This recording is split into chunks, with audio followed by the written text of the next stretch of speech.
Whoa.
Stream is starting.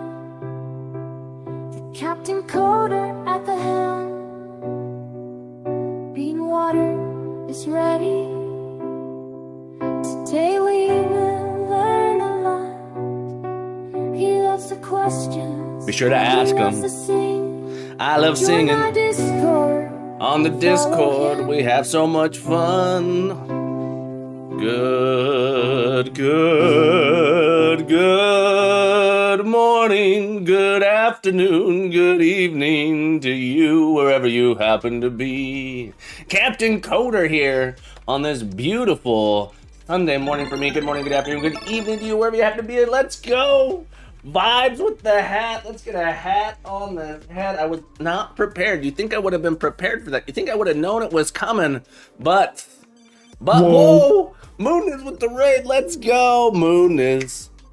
Thank you for the raid. Vibin' Game Dev. Thank you for the hat. Folks, you think I would have been ready for the hat, but I wasn't. Moon is.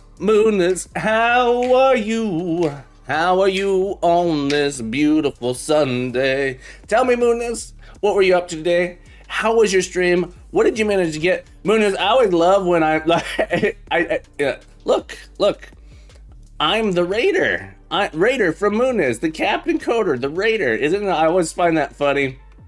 And I have to go, I gotta go take myself out of the, I have to go take myself out so I'm not cross streaming here. Hang on. It's because I love you, my friend. It's because I love you. Love hanging out over at the Moon. This is a place. I feel like I never get a chance to be at the Moon these days. Drambolks, welcome back to stream. Skydriver, great to see you.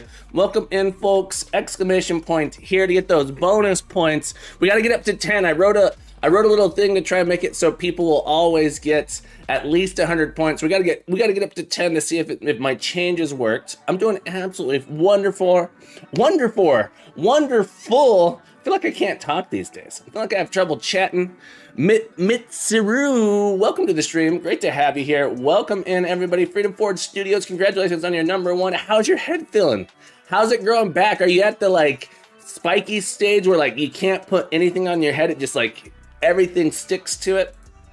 Luna, always a pleasure to see you, my friend. Welcome into the stream. Vibin' Games. Love you with those vibes. Woosa! I feel like it's been a while. What have you been up to? 2XP, welcome back. It's a pleasure to see you, my friend. 2 Nerdy Nerds. Hope you're having a beautiful day. Bernardo, how's your weekend going? I hope Bernardo and Selena, I hope your weekend's going great. I am walking cactus. I am a walking cactus. The jojoba oil has been amazing. No, yeah, the jojoba oil is super important if you're shaving your head, making sure you have the right moisturizer for your scalp. It's so important. I used to shave my head all the time back when I was younger. Man, I have dog hair. My dogs go, I just noticed in the, I don't know if you guys can see, I'm sure you can because I can see it in the preview video. The dog hair is getting out of control. We have a groomer appointment on Tuesday though. Hopefully they'll vacuum all the dog hair off. They don't use just a vacuum. They have a magic special doggy vacuum. Bit-dash software in the stream. How are you today? Mooniz, do you have a Steam page yet? Just checking. I need to update my Mooniz command. Folks, be sure to give Mooniz some love. If you haven't already, Mooniz, the incredible, the edible, no, not edible. The Moon's not edible, folks. It's not made of cheese, but Mooniz is. Go check out Mooniz, his stream, folks. No stream, only stream. No Steam, only stream. That's right. Go check out Mooniz, folks. He has taught me everything I know. You know how I'm getting pretty good at Unity? That's because of Mooniz. Mooniz taught me everything I know about Unity. The incredible edible Mooniz. That's right. Just don't eat him too much. Just don't eat him too much because we got to keep him around. Just a little bit. A nibble here, a nibble there, with a nibble here, and a nibble there. Here, nibble there, nibble everywhere, nibble. But don't eat too much of him. We got to give him time to regenerate. Gotta give him time to regenerate. That health bar got to come back up. Infinite Coder 1, welcome back to the stream. Great to see you. Hope you're having a beautiful day. Skydriver 24. I don't know, 24, 2K4. Skydriver, it's wonderful to see you. Bear-like lion. What a cool name. A bear-like lion. So strong. A bear-like lion? Or are you a bear that likes lion? Or are you a bear that is like a lion? I gotta know, or is it just a name? You're just a human and that's just a name. Sometimes I see these names and I think, wow, That person must be incredible. That person must be incredible. Sometimes it's just a name. I'm just gotta checking in. Ace, welcome back to the stream. It's wonderful to see you.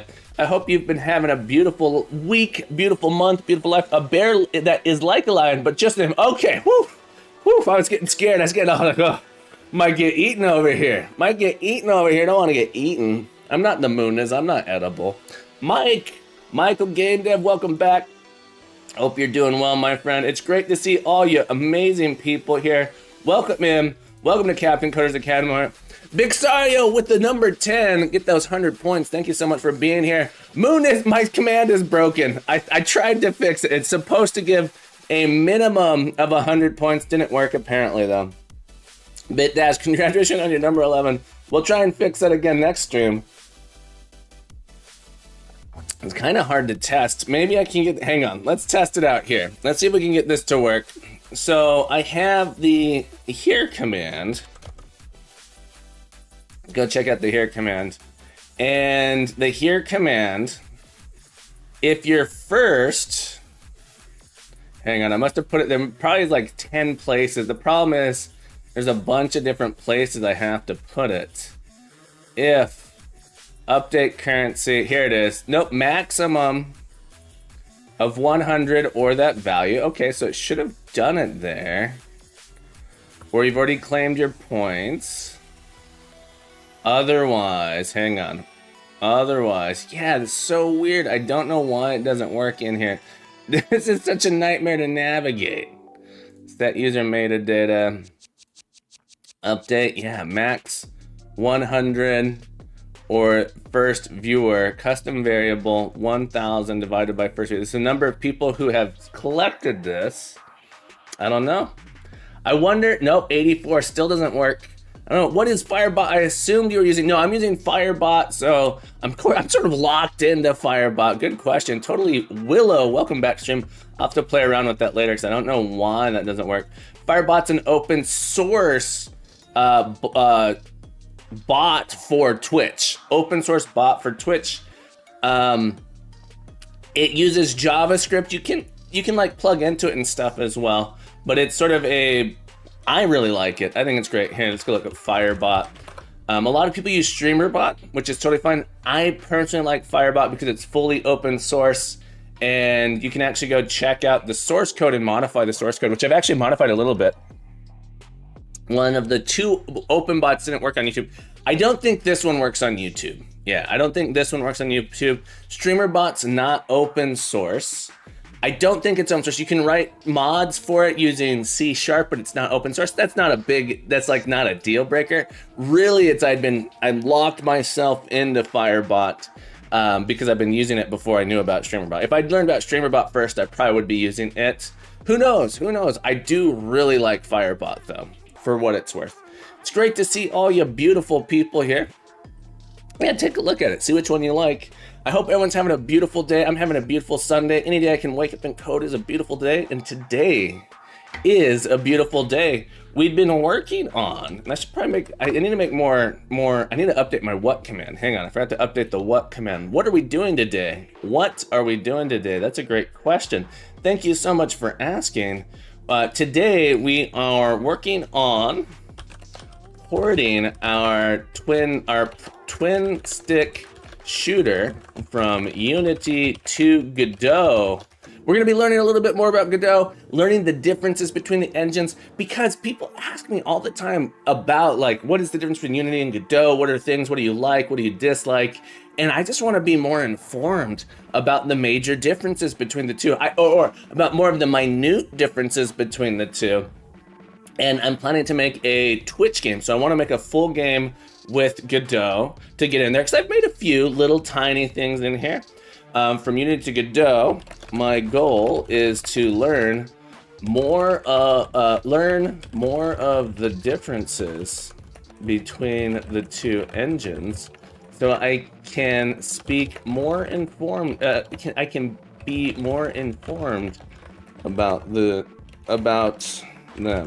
Let's go more about the two engines. There we go. That's what we're working on today.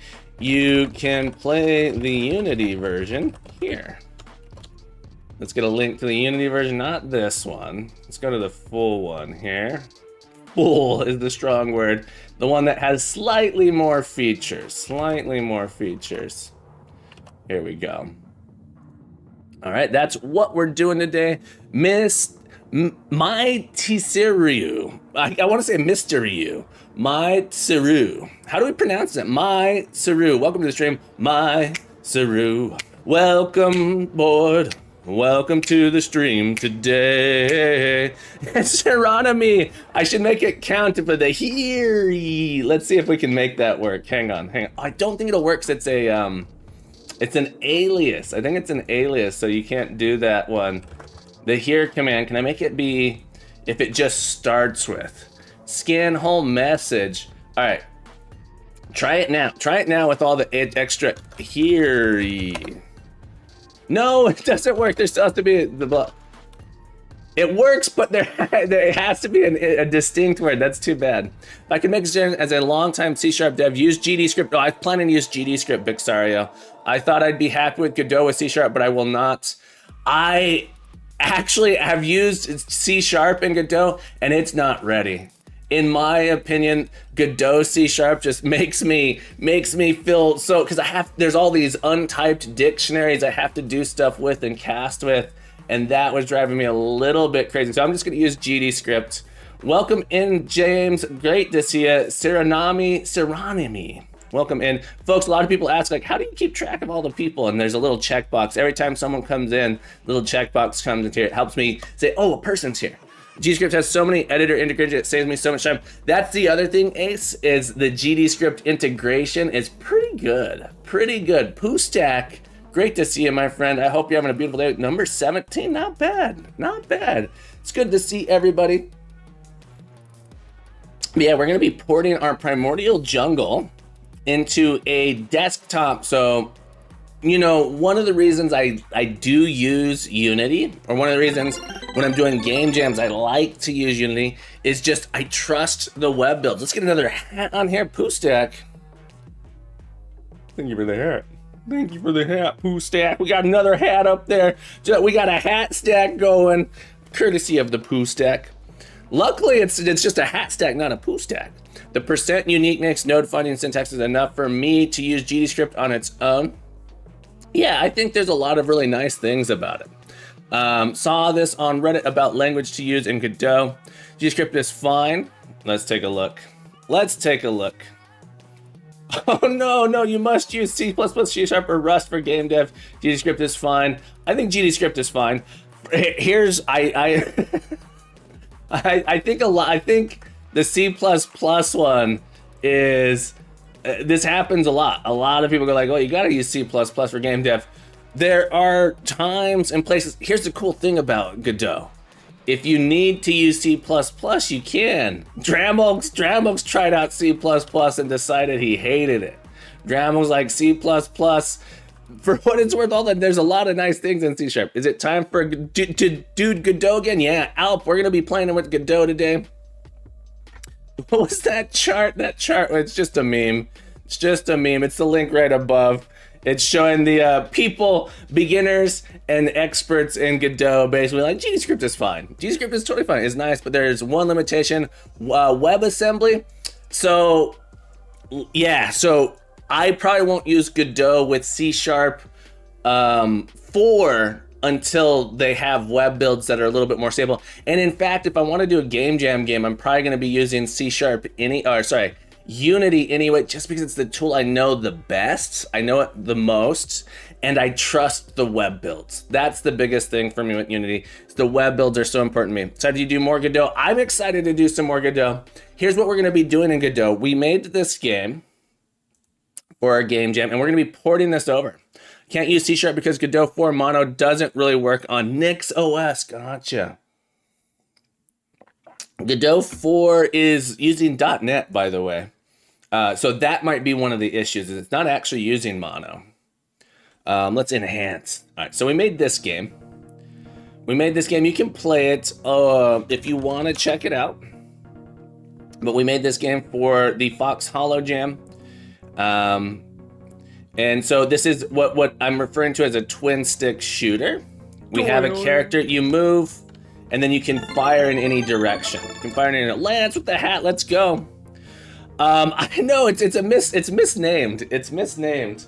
I think it's just to match what they were calling it before. Version 3 uses mono. Thank you for the hat, Lance. Thank you so much. BitDash, enjoy your lurk. Thank you so much for hanging out with us. Okay, so this is the game that we managed to put together. We got some enemies coming in here. We did finish implementing our dash so we can get through some enemies, stun them, avoid them. And the game is actually quite challenging now. I upped the difficulty a little bit. It's not impossible, but I did up the difficulty a little bit. Infinite Coder, what's wrong? Oh, it's wrong that it's called Godot Mono? I think it's called Godot. You can't keep naming just because you have Godot 3 Mono. Hang on, is it called Mono on my end? I think it's just the zip file. Let me look at what mine is called. Hang on, now I gotta know. Now I gotta know. I think mine actually says .net, doesn't it? Maybe, do they have a mono version? Godot. The zip file. Now I just gotta look. It's interesting because, yeah, the zip file. You're right. The zip file it is called stable mono. Maybe I could be wrong. I could be wrong. I know that they're using .NET though. It's one of the reasons why they cannot compile to web builds. Yeah, you are correct. You're correct. I had to double check. Goose Fat, welcome back to the stream. Great to see you. How you been? It is using .NET. It might be using the .NET compiler. Okay, for sure. I thought that was true. I thought that was true. Goose Fat, good to see you. I hope you're doing well. I'm doing absolutely wonderful. I'm showing the game that we've been making the last week. We're gonna be porting this over to Godot. This was made in Unity, and we're gonna be porting it to Godot because I'm less familiar with Godot. I'm actually quite unfamiliar with Godot, and so we're gonna be trying. Oh boy, got away. I thought that was gonna get me. I thought they was coming. They was coming. I got hit.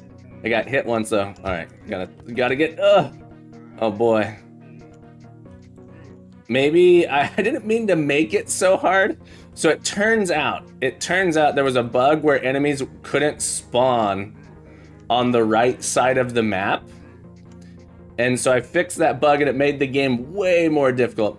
It's mono, just the open source compiler for .NET. No, you can use. So the reason I know it's not mono is, because you can use .NET 12, .NET 13, you can use experimental features from .NET with it if you have that installed. So you can use, I know for sure it's using the .NET compiler, and that you can use new features. So you're not limited. You can use .NET. In fact, you can use .NET 7 and .NET 8, and that actually is what enables you to build for iOS. So we're in trouble here. Do we got medical supplies above? We do. Gotcha, Michael. Yeah. So I don't know all the details. I'm not a Godot expert by any means. Far from Godot expert. All right. Oh, man. Ugh. I think they're going to get me. I think I'm going to get got. Oh, got. They are two separate compilers for C# is what we should say. Mono is not very old, but is older. And so the originally Mono was made so you can compile to target non-Windows platforms. Mono compiler. And the biggest thing with Mono is it hasn't been kept necessarily up to date, so it's a little bit older.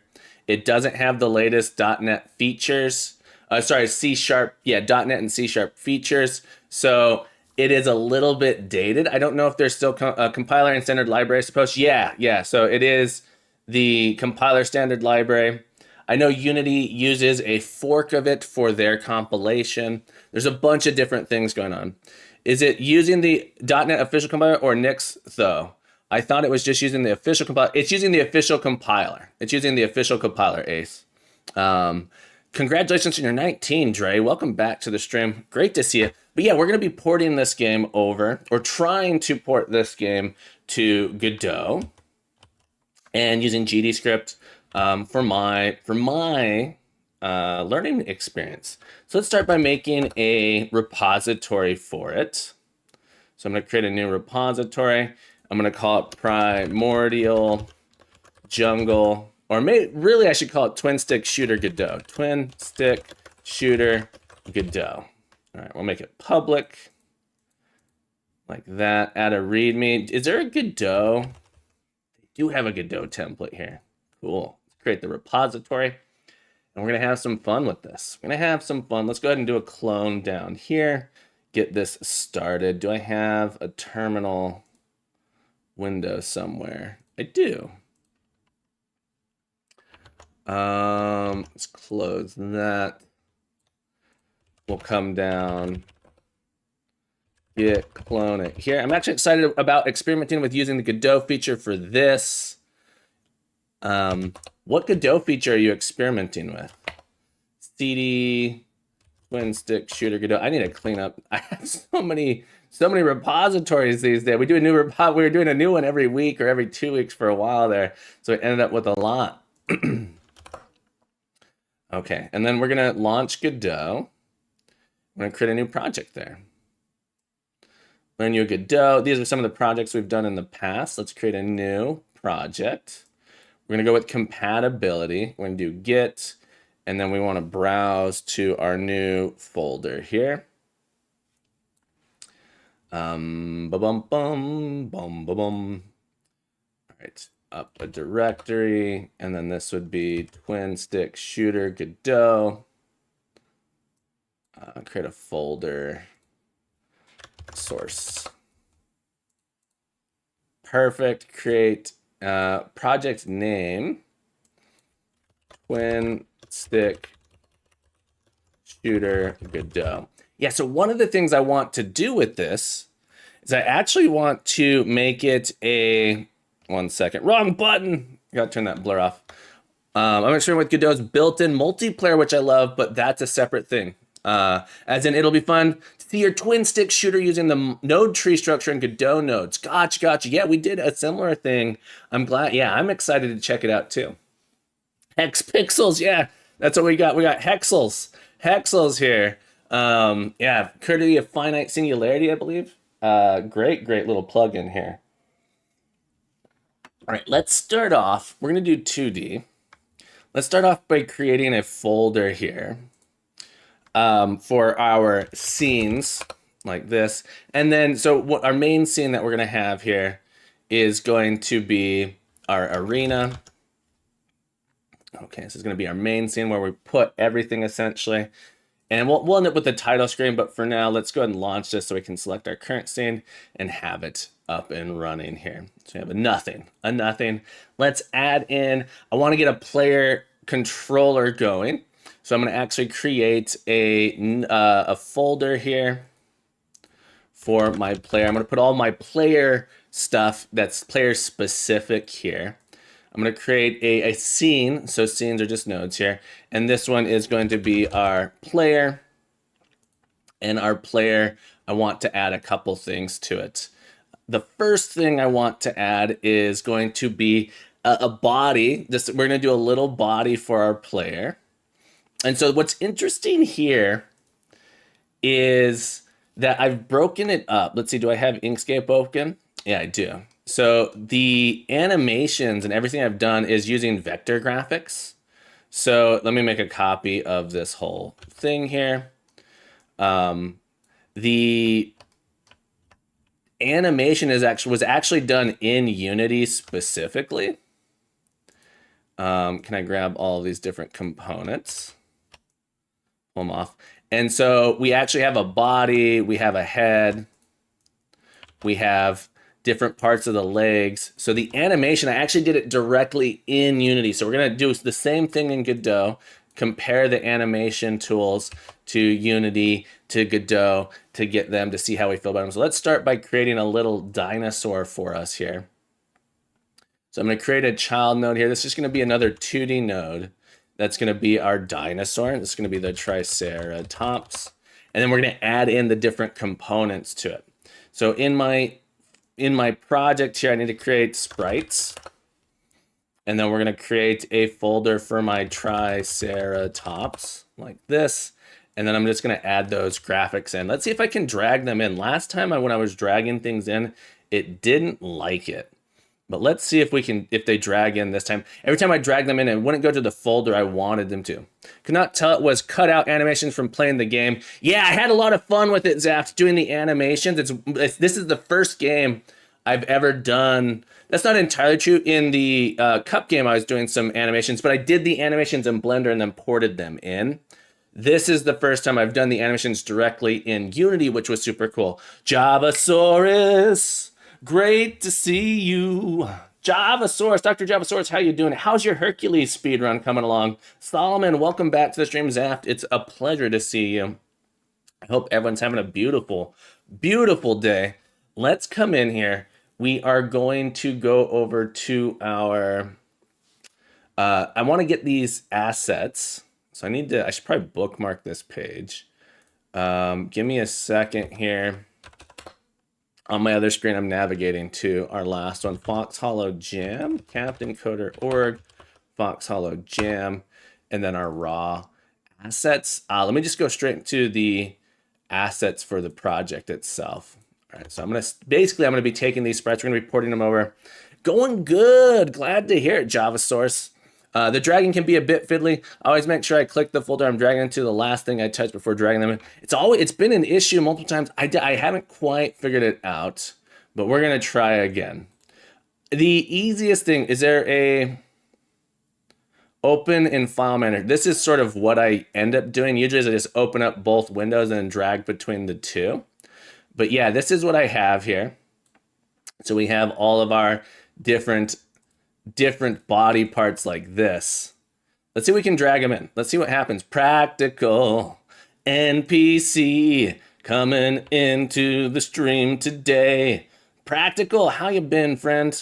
I hope you're doing well. Hey, it worked that time. It worked. We did it. Easy.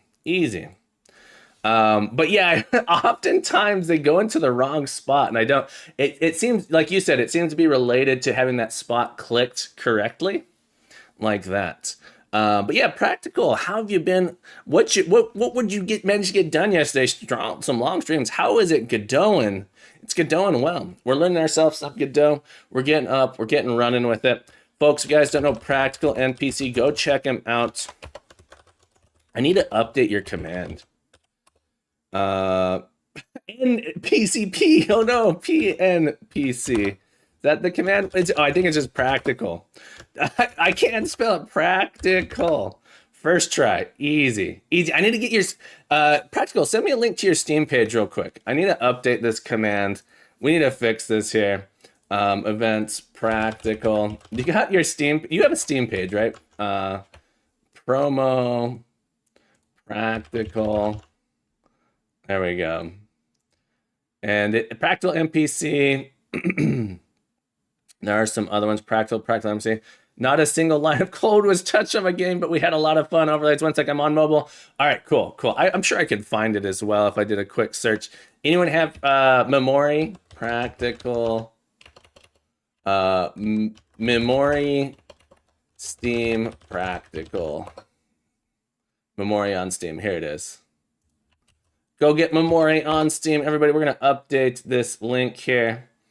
Sorry for everyone. Thank you so much for bearing with it.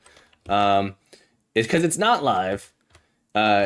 You can wish list it here. There we go. Perfect. All right. Easy peasy. We did it. All right, so we're going to create a Triceratops. If I just drag these in, it will automatically start adding these nodes in. Yeah. So we got a head. We got a body.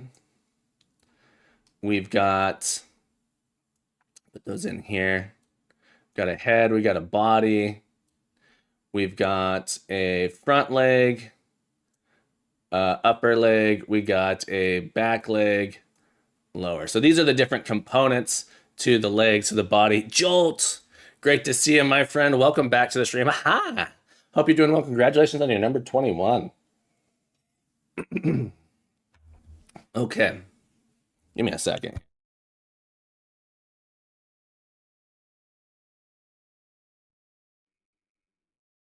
I'm doing absolutely wonderful, Jolt. We are porting our game to Godot. We're gonna see what it feels like to work in Godot. We are putting together our Triceratops here, and we're gonna set up the layers. For that, we got to duplicate. All right, so this is our back leg. Let's get this positioned right. What's interesting, it's been a while since Oh, this is something. Are there layers? I'm sure there's layers. Oh, do they have question for Godot people? Do we have layers that we can name? Can we name layers in Godot? It looks like this order is important here. So ordering it will change which order it appears. I don't think you can make named Z index. Okay, so that's something that I would love to have.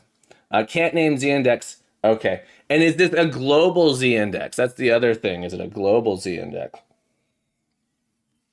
That was a really nice thing to be able to do, is have these different layers for it. Lowest thing is the tree draw lists. Okay.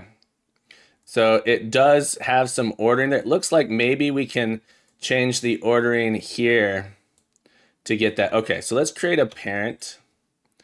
Reparent to new node. So it's just going to be a node 2D.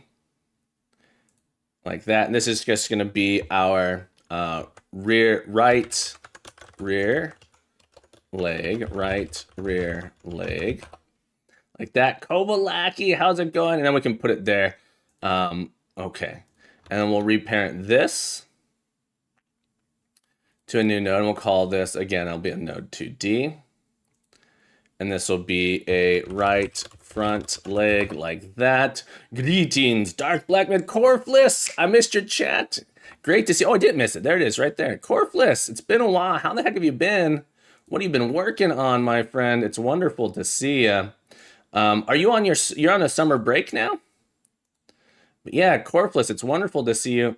Oh no, these are all in weird offsets. Is there a way?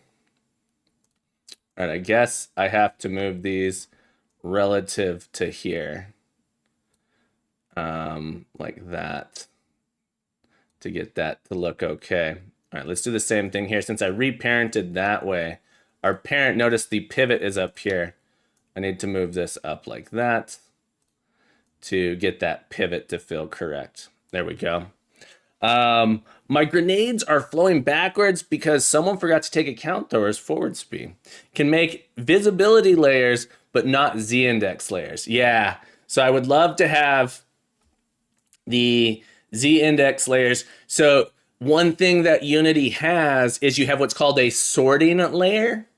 And so you can have named sorting layers and then have Z indexes within that. So I have like a player sorting layer, and then I have it be Z indexed inside there. It looks like the order here makes that possible. And then this, if we decide we want it to be outside of its order in the hierarchy, canvas layer acts like that. That's a UI layer though, right? So you would have to do that as part of the UI. Correct me if I'm wrong. Canvas layer is a UI layer. Oh, canvas layer is not a UI layer. Okay.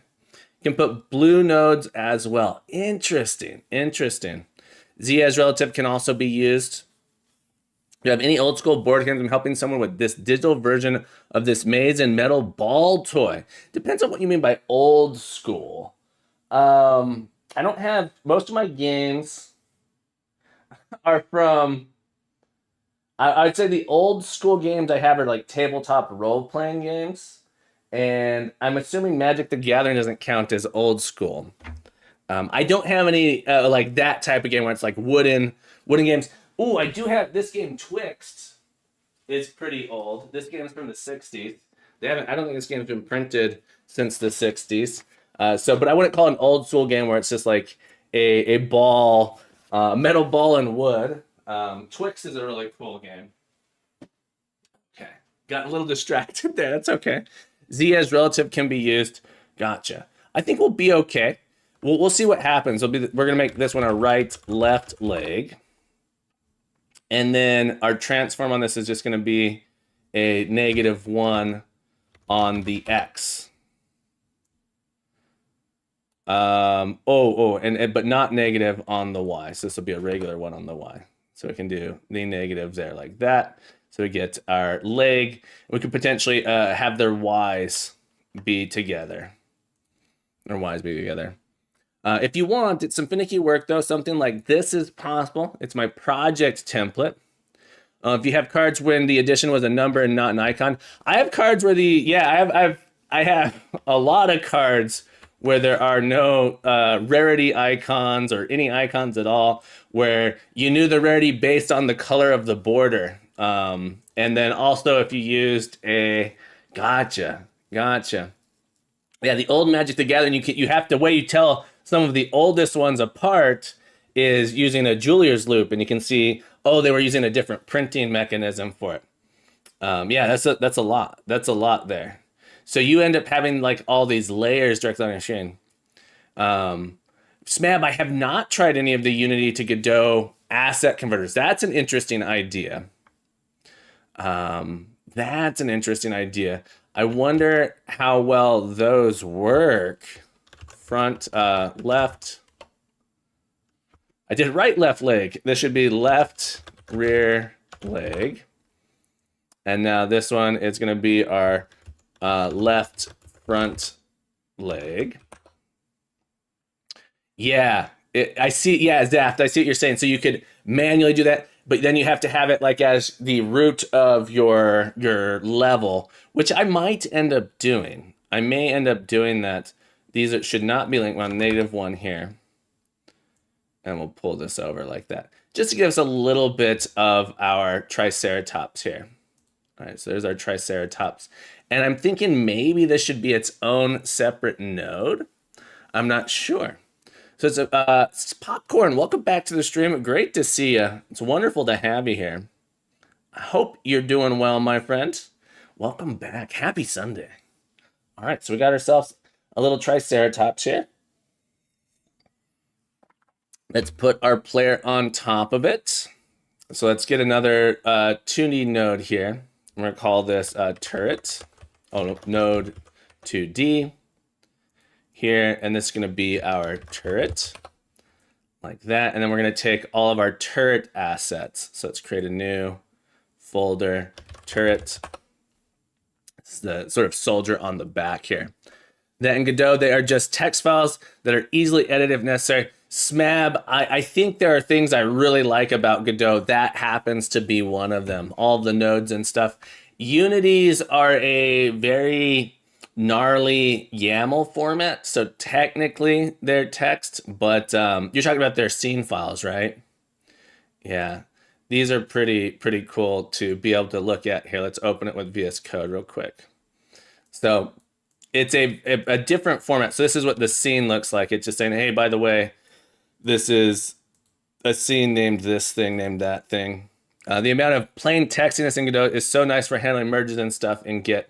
I will say I haven't worked on a team using Godot, but I have had people try and do perform pull request, and that has gone mostly okay. Graphics of this game are pretty compelling. I'm glad you like it. Popcorn, did you play it? If you want, anyone can play it here. The Unity version can be played. Our ini/what 2ml like. Gotcha. Okay, so we're gonna add in our turret here. I want to click here. I want to go find my turret sprites. So these are the sprites for my turret. So we have these different layers: turret base, gun, soldier, straps. Can we drag those in there? Hey, it's working. It's working. Okay, I'm happy with that. So we're going to put the turret on the back. We've got our base. We've got our straps. we've got our soldier, and then we got the actual turret gun. So the turret gun itself like moves up and down when it fires. It moves up and down. It has a little animation to it. Let's move these into our turret here. Like that. This needs to be below that, I think, to draw on top. Move down. Move down. There we go. Like that. There's something nice about being able to have them ordered here. There's something kind of nice about that turret base. All right, the straps need to be below that, though. Gilgamesh with a HST hat standard time. You know what time it is? It's hat standard time. Thank you for the hat. Let's go. Let's get another hat on this head. Let's do it. Okay. Are these all offset weird? Yeah, they're all offset weird. That's my own fault. I want the base center should really be at transform 0, reset that. Our soldier should really be at transform offset 0. Our gun, let's go ahead and just reset all of these. And then I think it's going to work with them all reset to 0. Transform, hang on, reset that to 0. Not quite. So, but now we can move this in like this. One thing that's going to be interesting is I should really be editing this all at position 0.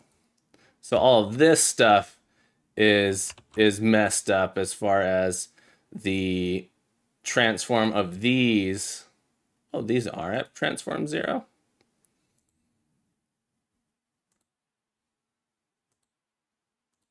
What? The Triceratops? Oh, the innards here need to be shifted up. There we go. All right, so I've made a little bit of a mistake there with that. Add hats to the game, by the way, Rod Ion. We should add some hats. Yeah, now that we're not under a time constraint, that would be good. The hat stack is great. That was a feature in Amy G. Dalla, the first game I ever released commercially because the player was disembodied human head. Oh, man, I'm glad I'm not a disembodied human head. Nerd Waffle, welcome back to the stream. How you been, friend? Don't forget to commit as you go along. Yeah, once I have this player done, I'm going to do a commit. Great. Thank you so much for letting me know, Smam, for reminding me.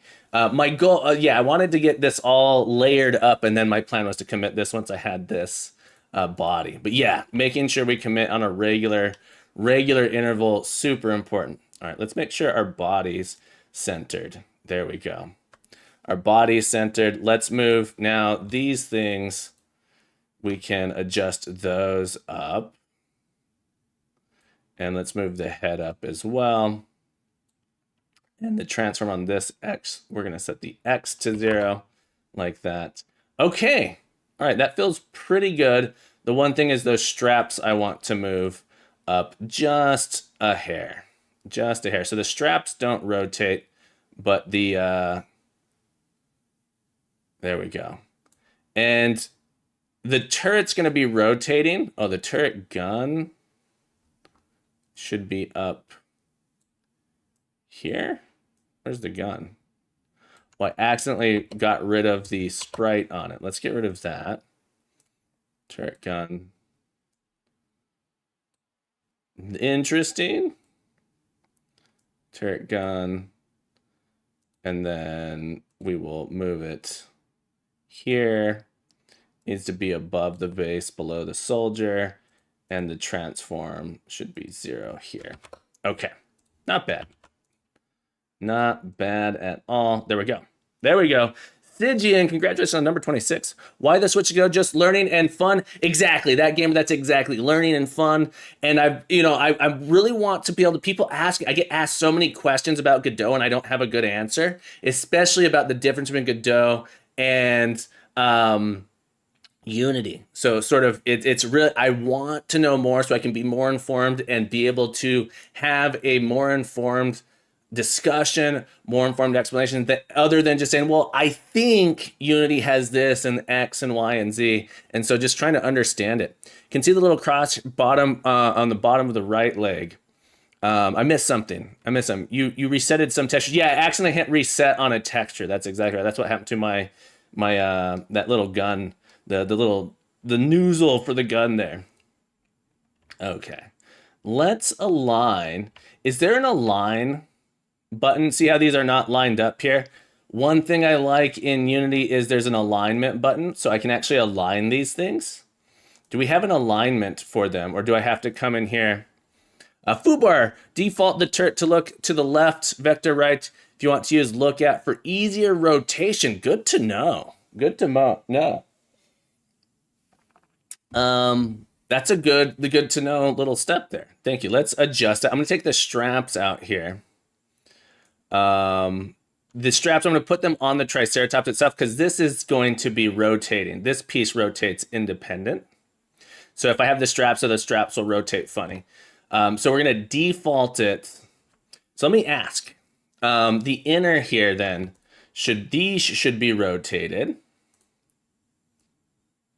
Not quite that way. These should be rotated 90. And the gun itself can be positioned over here. So this Y would be 0 now. No, not 90. 0. Foobar, thank you so much for the suggestion there. Okay. So now you're saying that this rotation will match the look at. Perfect. So we'll default that going to the right. It was in the top toolbar. So, good question. Can we, here, let's find out.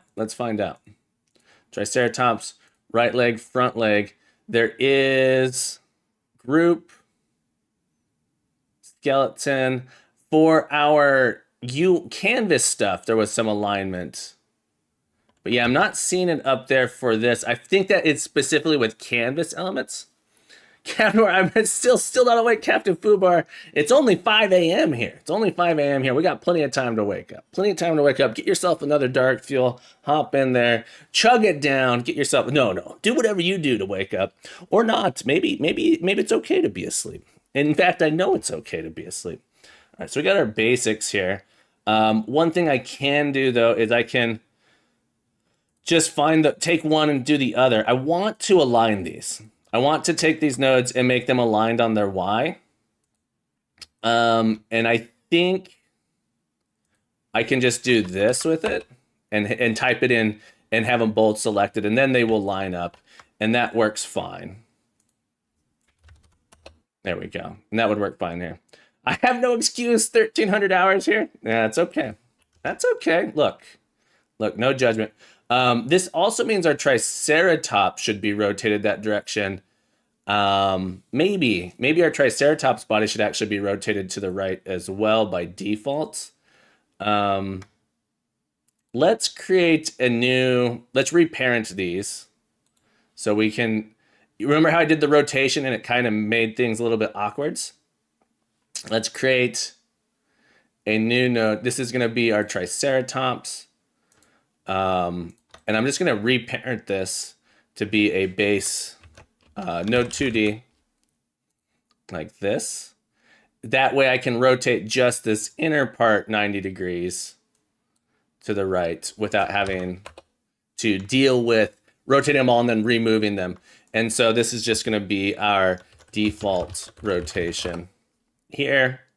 And we have our stuff in there. So now when we rotate the Triceratops body, yeah, so the Triceratops body moves independent of the top right. Let's do a save. I'm pretty happy with what this looks like currently. Let's get a commit in. Let's go ahead and get a commit here. Open up this folder real quick. Let's do a commit.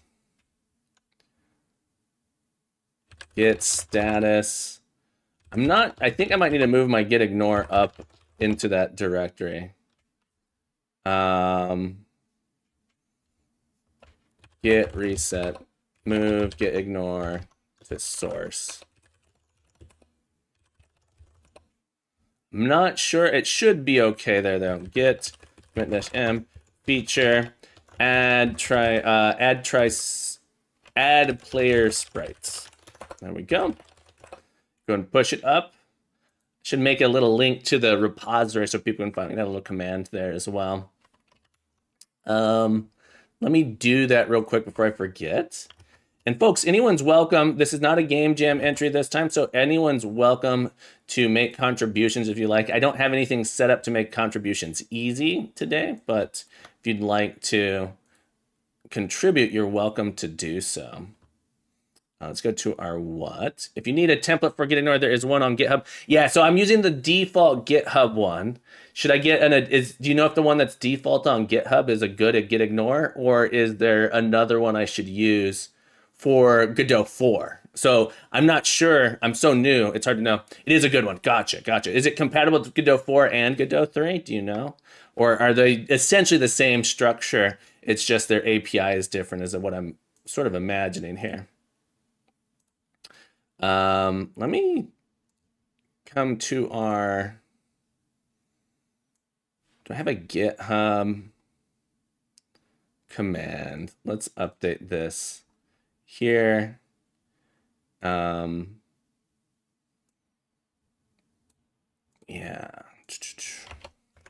Current project. There. So now I can just do GitHub and have that come through. Same structure, ignores all generated files like import files and cache files. Good. That's what we want. That's exactly what we want. Thank you, Captain Fubar. Points. Add Captain Fubar. So helpful today. 500 points to you, my friend. I appreciate it. Okay, let's sync here. I have that committed. Let's start working on our player controller here. Let's go back to our arena scene. Let's add our player in to the scene. The player's so big. It's a big player. I want to keep, I don't want to resize the player. I want to zoom my screen out. Let's add a camera 2D. Can I adjust? That's the camera 2Ds. Doesn't follow the player around. Can I change how big the camera is? I've never done that. Couple things I want to do. Let's go into our project settings. I do want to make it the resolution window 1980 what is it, 1920 by 1080. But I want the window to start scaled down. I guess I could do like a 960 by 540 if that's the sort of resolution I want. Is the default resolution I have an 1152 by 648? Is that an HD 1.7? Yeah, so that should be fine. Yeah, it's the same style of resolution. Okay, I just want my window to start. I did 0.5. 2. 0.5 will give us more space. Perfect. 0.25 like that. So now my player is sort of in the center of the screen. I don't have to adjust the scale of my player. My camera just more zoomed out is sort of what I want. Perfect. Let's try writing a controller for our player.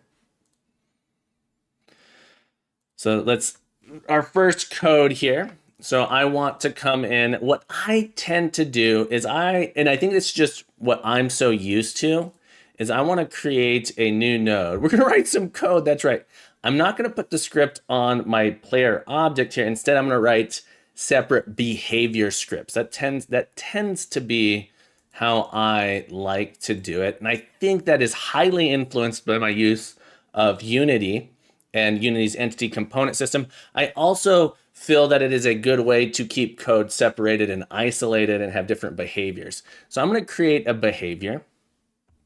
One thing, though, that I do need to do is there does need to be a script on this to get used to in Godot 2D scenes, measure distance in pixels instead of any world scale. No meters, meters / won't work. Yeah, I know that, Lance. I am familiar with that. I find that I don't know how I feel about it. I don't think I like it. I think, again, it's one of those things where I'm so used to. I'm so used to the way Unity does it, where you can scale the pixel size up and down and you have like world units. I don't know if I like it or not, or if I'm just not used to it. Yeah. You prefer pixel measurements, Zaft? There's some major benefits to it. So that said, there have been times in Unity where I'm like, man, I wish I could do this in pixels. So if I want pixel perfect, I'm not doing a pixel perfect game, right? So if I wanted to do a retro pixel perfect game, measurement in pixels, I think would make a lot of sense. I do need this object, I believe, to be, I'm going to create, I think the player needs to have let's attach a script. But then the pixels aren't really necessarily real pixels because camera 2D instantly breaks that. So really, I think of pixels here as centimeters. Gotcha. Flavius with another hat. Let's get another hat added to the stack. Thank you for the hat. Flavius, how the heck have you been? Happy Sunday. I hope you're having a beautiful day, my friend. I'm doing absolutely wonderful. Doing absolutely wonderful. I think it's easier if the root is... Exactly. That's why I decided to make our player a character body 2D here. And I want to thank you, holy moly, Proton with the raid. Proton, tell us all about your stream. What were you working on? Feel free to drop any links you got. We can watch a short video if you got one, 20, 30 seconds, but tell us what you were working on. Thank you so much for being here. Thank you for the raid, folks. Proton is an astounding musician, programmer, human of incredible essence. I'm gonna make the root a character body 2D. Yeah. So that's exactly what I want to do here. This needs to be, I need to change type here. It should be a character body 2D. Yeah, so we're gonna change this to a character body 2D. And this requires us to give it a shape. Can I put the shape lower? I guess it doesn't have to be. The shape is gonna be this thing here. So let's add a shape, collision shape 2D, polygon. Collision polygon 2D. We're going to create that.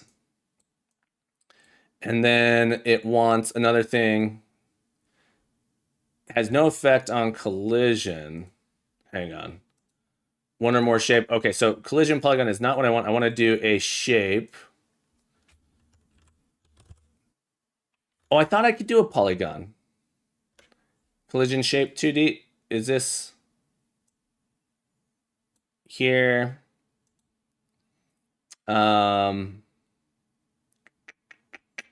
collision polygon will be fine. Polygon will work. Okay, I must have just done something wrong. Hang on, let me try again.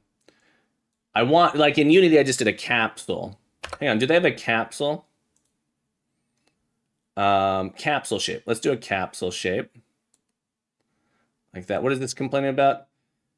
Consider adding a collision shape 2D or a collision polygon. Why did I selected the wrong thing? Sorry. Collision shape 2D. Perfect. All right, then we actually have to make this a capsule. There we go. First try. Easy. No worries about the raid and run, Proton. Thank you so much for hanging out. Enjoy your sauna. Get some rest. Get some relaxation in. In a node system, either take advantage of an existing node that meets your needs or extend one to adjust your needs. I don't want to combine scripts. So yeah, using character body is important here. Yeah, I want to use character body. I don't want to have a script that has all of the behavior lumped into one. I don't want to do that. But I do want to take advantage of Godot. Absolutely. Where is my shape? How do I edit? How do I see this? Let's disable this and this. I suppose if I want to see it, I can move it over here. There we go. Yeah, so let's rotate it. And then we're going to make it roughly the size of this body. Boom, like that. Okay, so that's our collision shape there. It doesn't have to be down on the bottom.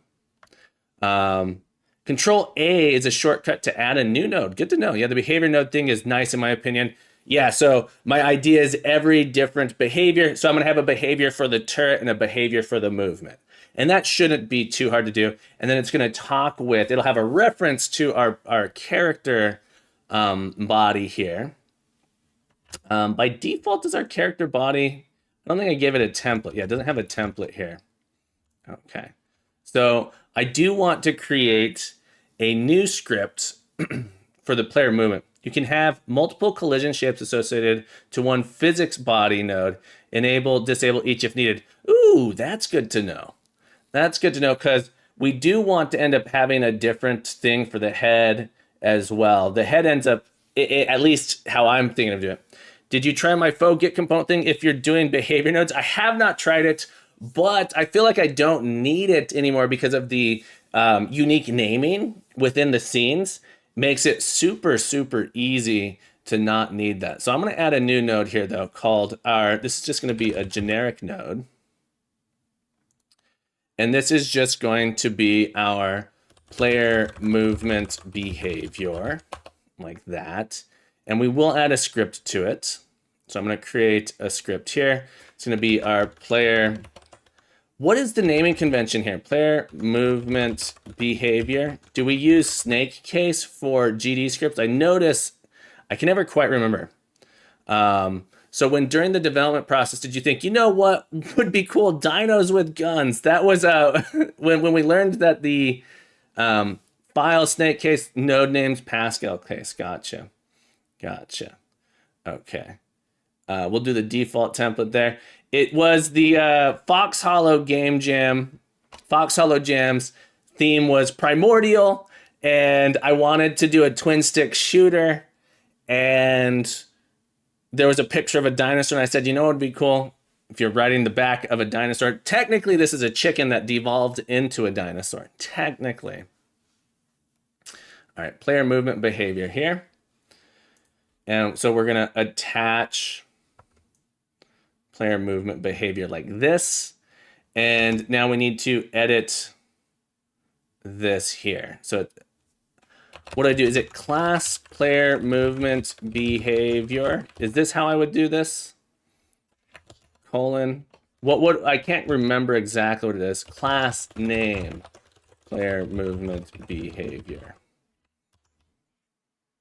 Thank you. The reason case-sensitive OS can conflict with non-case-sensitive using versioning systems. I like that. Yeah, I like that. And I've run into that issue. I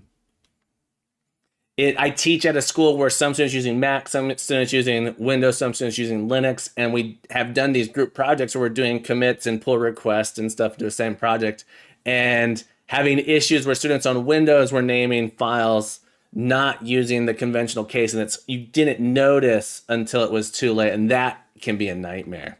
So I do think that's a good reason to have that. That said, someone could still do it poorly, right? Okay. So let me ask, is it, if you mix case-sensitive OS plus Git, it gets even worse? Yeah, exactly. I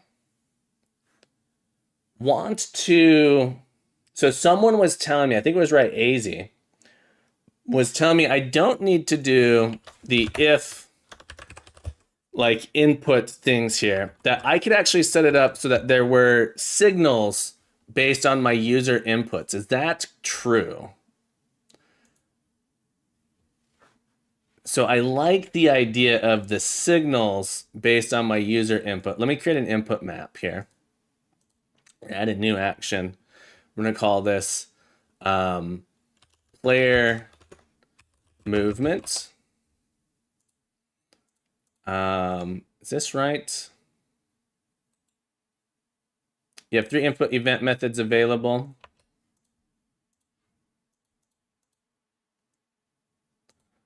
I don't think there are signals. It's a underscore input or unhandled callback. Okay. I do want to make these like the player actions here. Okay. So I was confused. That's what I thought. I was confused by that conversation I was having with them about that. And I was under the impression that that wasn't the case. But Am I in the right spot here? This is correct. Okay. So I want player. Yeah, we're going to do player horizontal and joypad, joy axes. Okay. This is going to be our left stick. Do we have one that's just left and right? Left. This is interesting. Input values in the process. Gotcha. I want it to be defined here. Left, right, left stick. I find that input callbacks are great for jump, shoot, etc. For movement. Calling input static functions directly in the process makes more sense in my head. It is not -1 or 1 in this section. It's explicit move left, right, move up, move down. How do I get... maybe, I don't know. Joystick 0. I want the analog stick. So it's not the button that I want. I want the analog stick. Axis 0. Isn't that left and right on the axis? You're saying that this is going to give me just the full left or right. You can just filter by event, click on the button. Filter by inputs, filter by events, and then I press, there we go. Left stick, but so okay. Is this just giving me going left though? Once you get the actual code, you can refer to the input you define in the get axis method, for example. Yeah, this is the first time I've done a joystick, a gamepad controls. So I want this to be both left and right.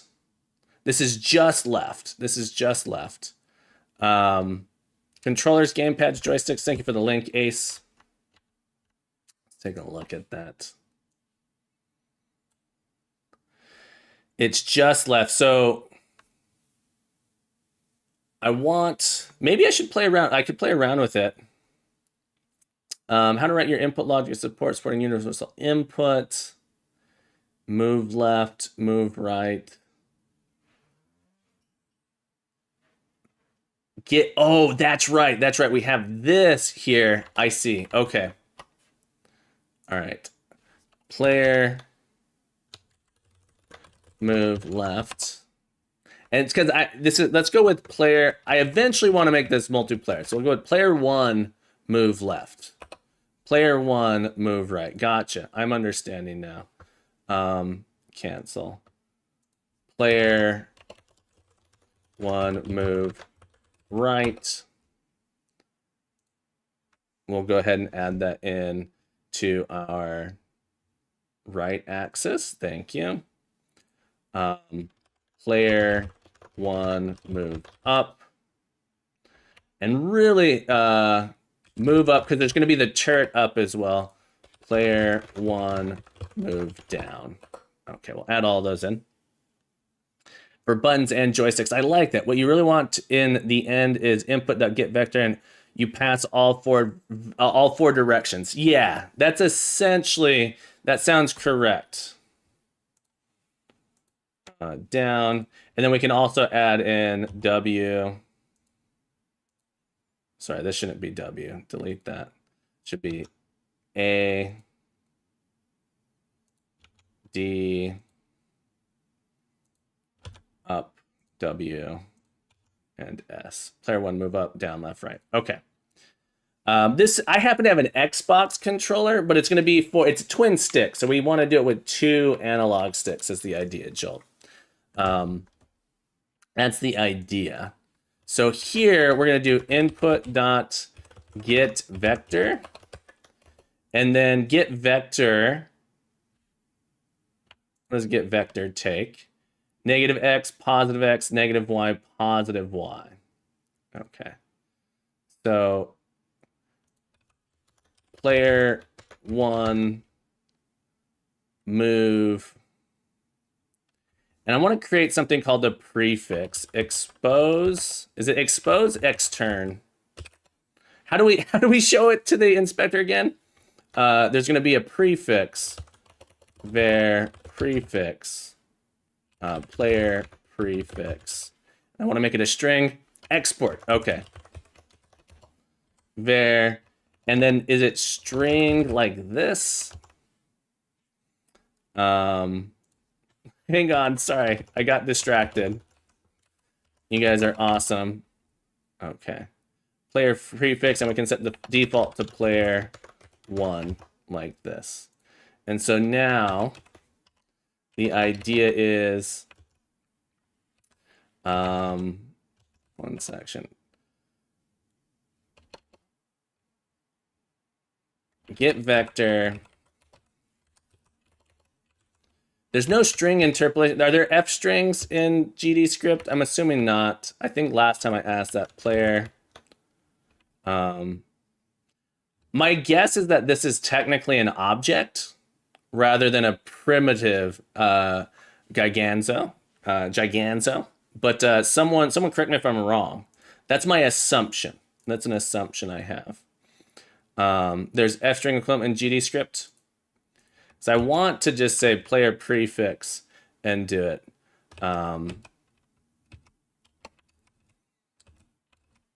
Using %s.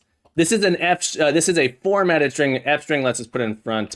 Percent move right. Let's see how we do. It wants all of these on. Let's do it on separate lines just to keep my sanity here. Can I not do that?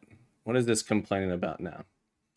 Mixed use of tabs and spaces for indentation. Oh, can I not put these on new lines?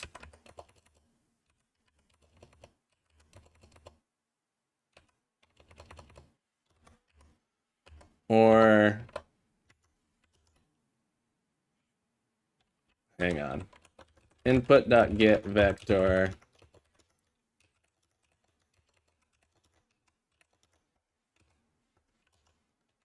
Okay, it's okay with that. %s move right. Suppose I could do this. And then this would be player prefix. Okay. Yeah, I'm gonna do player 1 like that. I want to put these on their own line. Okay, I don't know what the tab indentation, I'm not quite sure what I did wrong with the indentation. Move left, move up, move down. There we go. I thought I had them. I'm not sure. It was complaining that there were tabs mixed with spaces. I don't know. It seems to be okay now. Let's go ahead and clear that out. I'm a rebel. You had a space after one of your tabs before your code started on the line. Oh, I had like a space here. Okay, that must have been what it is. I must have had a space or something. Is there a format button in this editor? A format button would be really nice. Your C# looks weird today, Counter, and it certainly does. Certainly does. So this is going to be our player input, or like input vector. I kind of like exposing this just so I can see what it is. Var movement input. Is this the naming convention as well? Movement input vector 2, like this. Movement input equals, and then I can observe it. Oh, and this actually I won't be able to observe it that well, but I could use it somewhere else. It's in that case for vars and methods and file names. Okay, just want to make sure I'm following the right conventions. Is print. This is me not. This is why I need to do this more often. Okay, there we go. There we go. Just wanted to check it out there. So we have our movement input here. I want to get a reference to our player. So what I want to do is I'm going to set this to be a unique. Can I not make the root node unique? Access unique name. Oh, I can't make the default name, the top level one, unique. That's interesting. And I can't do that. I want you to be unique. I guess because the top level node is the owner. Yeah, can I reference specifically the owner? Yeah. Thank you for the link, Zaft. Follow convention, do things pro. I try. I don't want to teach. So here's the thing. If I end up teaching this, I want to make sure I teach the correct way rather than just, going for it. Especially if you're working on a team and assuming the owner is always the root node. Is there a way to just grab the root node? Export. And maybe the exporting of the variables is not quite right here. No need. This should be a ready. Var player equals owner. So owner is a like variable. On ready. Thank you. Equals owner like this. Perfect.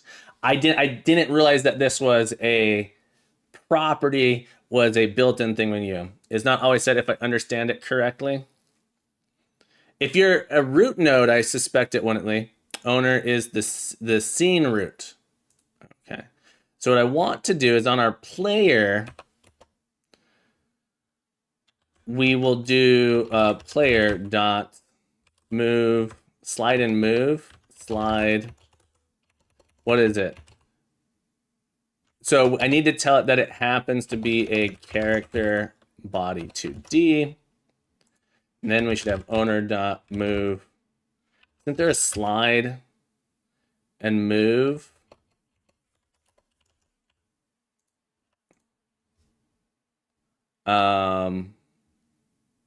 Properties, methods, move and slide. That's what I thought. Player dot move and slide. Do we set? I got to remember here. We need to sort of tell it its velocity or give it something. Are we allowed to set the velocity like that? I thought we weren't supposed to do that. Player dot velocity equals movement input times, and we'll do a speed variable as well. Export var speed float equals 5. Probably going to be too slow. We'll probably have to amp that up a little bit. Okay, gotcha. Ace, gotcha. Is it okay to set this in process? Yeah. There's like things about this use physics process. Yeah. Have an extra delta there. It's not a sin to set it in process, but physics process is correct. And isn't it? I remember I ran into an issue where I actually needed to be overriding because the physics runs on multiple. Here's the thing. Physics is running on multiple. I actually think velocity says don't set me directly. Use the modified during calls. It probably just because of rigid body. Rigid body is probably what I'm thinking of. You have to actually override a different one for rigid bodies. Okay. I just wanted to make sure. Okay. We're real slow. It's moving. I don't know if you guys can see it moving, but we're real slow. We are really slow because it's pixel based, right? I want to create a constant that is like my world. I want like to have like a world space constant that I can move things by. Have like a world constant. You apply impulse and force on rigid bodies. I've been trying to do network rigid body physics, and it's a nightmare. I'm sure it is. I'm sure it is. One thing that might be interesting here, I might want to put, I think I want to write a script called player components, which on this happens to extend a character body 2D, but gives us access to top level things. So see how I have to come in here and modify this speed directly? I think it makes sense that I would be able to access that speed on the player top level player component. So I think I want to create a script here called player variables, player data, player, or just player. And this one happens to be, I don't think I can attach it here, can I? Since this is a character body 2, can I just attach player? Oh, I guess I can. You can create a global file for that speed thing. I do think that this needs to be, I feel limited here. How do I get more hats? Blazer, for 500 points. You can check your points with exclamation points. And it's 500 points to add a hat to the stack. Blazer, welcome back. It's great to see you again. Yeah. I'm not sure I want that. I want it accessible. Thank you for the hat. Let's get a hat here. Does it have to be that? Thank you for the hat. I appreciate it. Okay. I normally use a class called player stats extends resources. The resource, though, would be great to see you, Blake. I'm glad you're here. Character body 2D. And we'll put this at the top here. Class name. That's sort of what I was thinking a little bit as well. Player. I feel like calling it player feels weird. In this script now, this can become player. We still have move and slide, but I moved this to my players. So this is like it's the player's stats. Putting in a resource makes a little bit more sense, I think. 500. And now this would be player dot speed. And really this is going to end up being a function where we end up pulling some stuff out here, this lowercase player. But for base data, I use them for ships installer to define the basic hit points, that type of stuff. Let's see how we did. All right. My controls are inverted. We can move around, but my controls are inverted. I was editing that. This is the player here. Player is the root node. Player movement is a sub node. Wants left, right, up and down. Thank you. Got a left, right, up, down. All right. Up, down, left, right. Now we have good movement speed here. And kind of the speed here feels interesting. I kind of want speed multiplier. You making the game in Godot or maybe a prequel. This is, we're porting it to Godot dev mashup. Good question. Drunk Noob, welcome to the stream. Or welcome back. Thank you so much for the follow, Drunk Noob. What a name. Drunk Noob. Thank you so much. Thank you for following me. Thank you so much for being here. Also, isn't left, right rotation?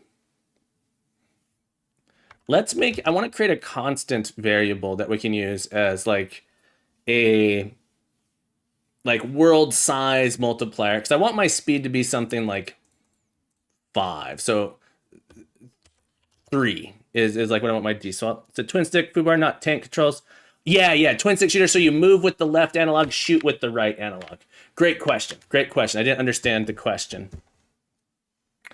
But yeah, we're sort of porting it Godot. My goal here is actually to make it a Twitch overlay game, so that way the enemies are actually people in chat. People in chat can do stuff to change their avatar in the game, and then I'm fighting whoever's playing is actually fighting chat, and chat members actually level up as we go through. That's the idea, at least. I have in my mind. Very vague idea. Braxton, welcome in. Great to have you here. I hope you're having a beautiful day. Let's go ahead. I want to create a... Is there a way to create global variables? Is it auto load? Can I, in my auto load, would it make sense to do an auto load, or is there like a global variables script that I can put somewhere? So let me create auto loads are global. Would that be the best place to do it? Auto load. A script and an auto load. That was okay, cool. So let's create a new script. We're gonna call this I always struggle with this. I guess I'll just call it global data. Like that. Game manager. Thank you. That's a much better name. Game. Let's call it arena manager. It's not the whole game. This is specifically in the arena. There's some movement constants. Thank you so much for that. It's a much better name. And essentially, it is just going to have some public variables that are constants. Public, or sorry, var public. I said public, but typed var speed multiplier. And if they're constants, does it make sense to have all caps speed multiplier, something like that? There's const. Okay, even better. Const. And we're going to set this to 500. Oh, I think I want it to be set to 125. I think this is like times 3, 150. Do 150 here. Let's create variables in one script, make them public and call them from any script. That's what I do for my world script here. To practice the infer operator, like this, you mean? In your case, I want it to be a float. So I do want it to be here. I do, so I could do it this way, correct? And then if I make this are there such things as static classes? Class name, arena manager. Can I access this from my other scripts here? All right, so would this be a static const? Or is const static by default? Perfect, perfect. All right, const and enums, great. So what I would do down here is, and then I would multiply this by arena manager dot speed multiplier. Yeah. So now my player speed can be 3, which is like a much more reasonable number in my mind for whatever reason. And then we move around. All right. They can't. No static classes, just static method and vars. Singlets can have class names. Looks like I can. Class name there. Apparently, I can. I don't know. This feels okay. Okay. Let's... You just can't have the class name be the same as the autoload. You didn't extend from... It's true, I didn't extend from node. This is true. I don't think I need to. This doesn't need to be a node. I just want a bunch of variables that I can access in the place. There is no node. Yeah. All right, let me do a quick commit here. Beat implement extend from ref counted at least. Implement basic player movement. Extends ref counted. So this makes it so that it'll like not be garbage collected, right? or the way it does collection is a little bit different. We should never instantiate one of these is one of my thoughts here. We only ever access it statically. Ref counted. Base class for any object that keeps a reference count, resource, and other objects. Inherit this class, yeah. Yeah, exactly. The extends on the same line as the class name if you prefer. I don't know what I prefer. What do people typically do? Like, what is the Godot way? Would this be more Godot-like, or would this be more Godot-like? I've always seen it this way, but I could be doing it wrong. This could be because I've always done it that way, and that feels like the way I do it. I don't know. I'd be curious what the quote-unquote Godot way is. Okay. So what I want to do, whatever's more readable, I think this is a little bit more readable to me. I feel like I like it. We have a style guide there. That's true. They did send me the style guide. Seems less readable. It depends where you're coming from. I think a lot of people would argue that it's more readable. Yeah, in the style guide, it sort of shows it on the next line. I'm looking at the style guide in another tab here. So we'll keep it on the next line for now. Okay. One thing we want to do is we want to rotate our player as well. So player, I'm a horrible style guide infringer. Yeah, I would be curious if there was a linter that we could use as well to keep track of these things. We probably should take a break here. I want to do a rotation towards the direction that we're going. Omni, welcome back to the stream. Hope you're having a beautiful day. Folks, the incredible, wonderful Omni Digital has blessed us with their presence. Be sure to give them some love here. One of the sponsors of Learn You a Game Jam. So thank you so much, Omni Digital, for being here. How the heck have you been? What have you been working up? Happy Sunday indeed. It is a beautiful, happy Sunday. Any day I get to see you is a beautiful day. I mean, you have a unique style. You have a unique style. That's right, two nerdy nerds. It's not that you're an infringer. It's that you have a unique style of your own.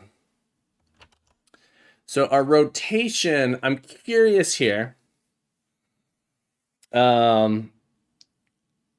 Look at towards vector 2.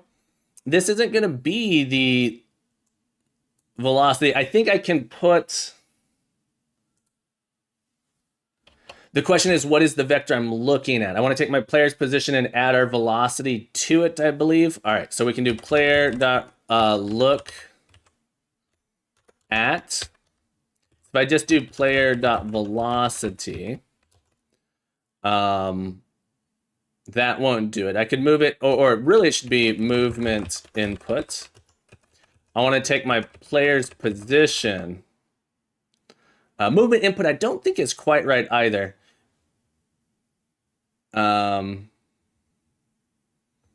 Non-existent function in our player. Hang on, let's go to our player scene anyway. Really, it's this part that I want to rotate. This is the body. So I'm rotating the wrong thing anyway. So let's do an on ready var body.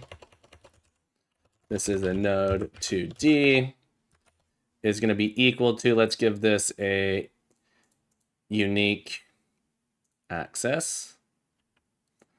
And then we should be able to just, oops, unique, drag it in there like that. And it should be body. Is that not right? Body, look at. Oh, did I type loot instead of look? Thank you. This is really what I want anyway. Yeah, so now it's always looking at sort of like the center of the screen. And I want it to move towards input. So what I want to do is I take my body dot position plus the movement. So it says move out in whichever direction I'm going a little bit and then look at that. I think that will do it. Still not. Huh. That's interesting. Is this not a global position? Global position? There we go. Yeah, so this is one of the things in my mind I have to work through. There we go. So now we will face whichever direction we are there. What's interesting is it snaps so much. So we probably want to add a little bit of a lerp to that, perhaps. I'm okay with the snap. On the actually on the gamepad it won't snap. There we go. That's why I was going like, man, it snaps so interestingly. There we go. So we have our little movement in there, like that. Beautiful. I'm gonna do a commit here. We got that working. Thank you guys so much for the help. Thank you. Points. Add A2 the Dre. 125 points. Thank you so much. Maybe attach the turret on the body node. The turret rotates independently of the body. The turret, that's why I actually separate them. So the turret rotates separate.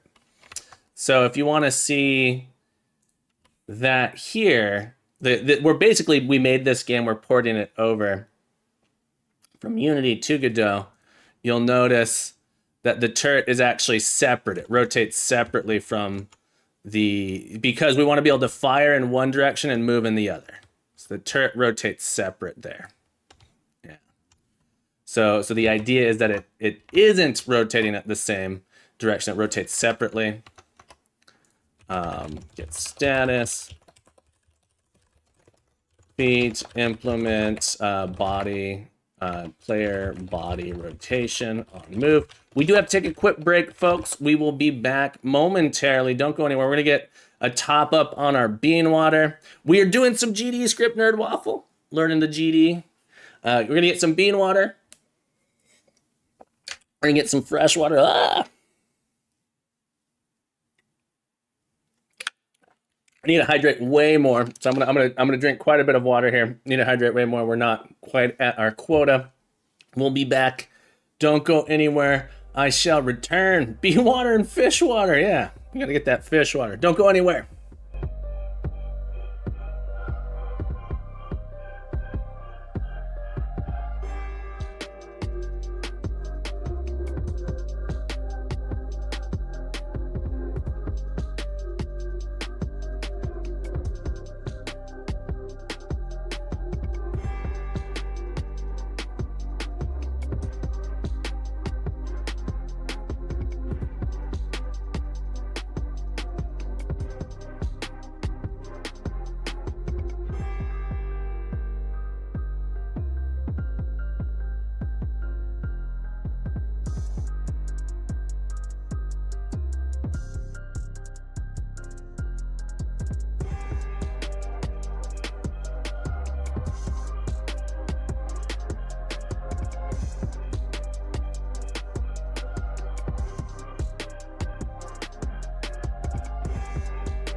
if you want to feel like you're talking with Captain, let me see if I could do my Captain impression.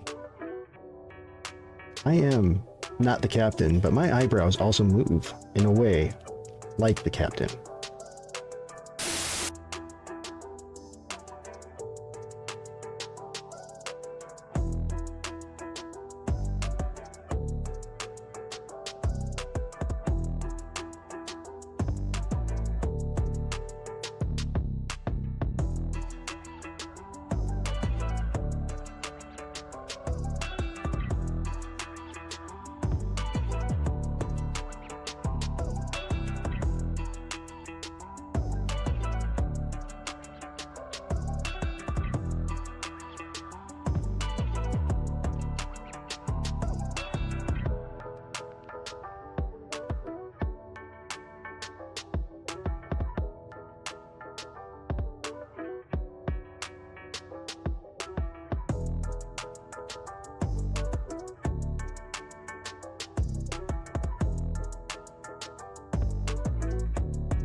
All right, we're back. Let's hop right back into it. We're gonna get in here. I went with the leaf water.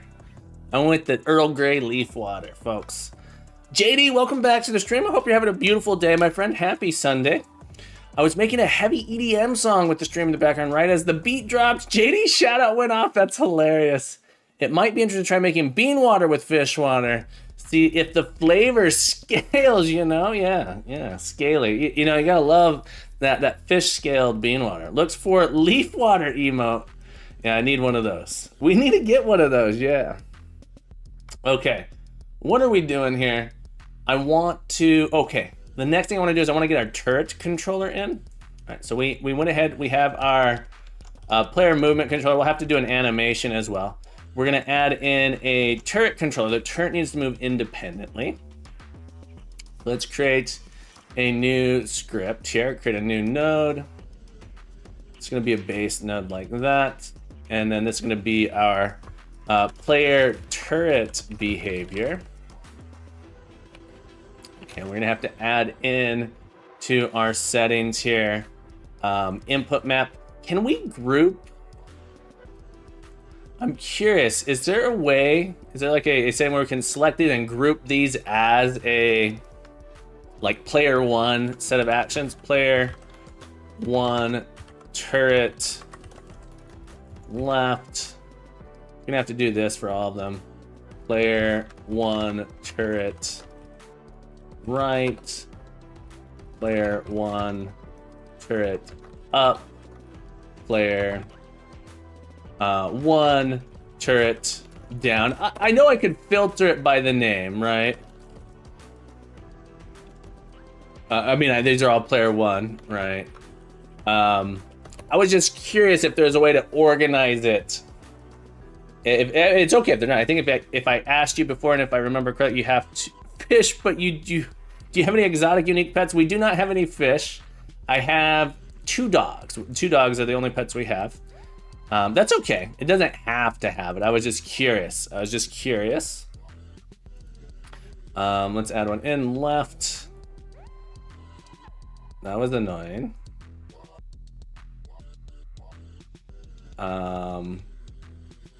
Right. Is there a way to make it so they don't all open every time I add in a new action? Up. Down. That's a little bit annoying. Yeah, we have a blue healer, which isn't, I wouldn't say an exotic dog, but not a common dog. And then we have a German Shepherd. We're not 100% sure she's German Shepherd. We're gonna do a DNA test on her. We're thinking she might be a Belgian Malinois because we've seen some videos. She looks and acts kind of like Belgian Malinois, and is so friendly, so dopey in that regard. Let's add in to. I want to move this actually to my player script. All right, it's gonna be our player prefix, and let's come back down to our movement here. Player dot, and let's just rename it actually just prefix. So then when we're editing, it'd be player dot prefix on all of these. We're gonna just replace that with a dot. Let's make sure we didn't break anything too much here. Kind of like a white mage, yeah. It's kind of like a white mage, a blue healer. Exactly, Nerd Waffle. Are the national dog of Mexico a Xeno or something like that? I guess unique is independent of where you live. Does your dog heal your body? It's a Australian cattle dog. So there's red healers and blue healers. It's because they're like cattle dogs. They sniff at the heels of their herding animals. I think that's why they call them that. Belgian Malinois are absolute guard dogs and very. She is so smart. This is why we're not quite sure if she's a German Shepherd or not. And we've seen videos of Belgian Malinois, and she looks like it. She's right here. She's such an incredible dog. She's so cute. But the nose, every Belgian Malinois, like the snoot and stuff, looks so similar. She's incredibly smart. She doesn't. One thing that we are surprised by is she doesn't get. I need to update my stream here. She doesn't get defensive of us. She's so friendly, and German Shepherds tend to have like a person or one animal that they sort of bond with, and then that becomes not necessarily an issue, but the person that they get really protective of it. She's not that way at all. So we're not convinced she's a German Shepherd. We're actually working on learning Godot, making it, got it, Godot, making, look at the hind. German Shepherds are a bred to have lower hinds. When you say lower hinds, you just mean like, I don't quite understand what that means. We are going to get a DNA test though, because we've read a little bit things kind of how to tell the difference. It's hard to, so she probably is a mix of some sort. Making a twin stick shooter. That's what we're doing here. Update that text down at the bottom. Let's also add in a what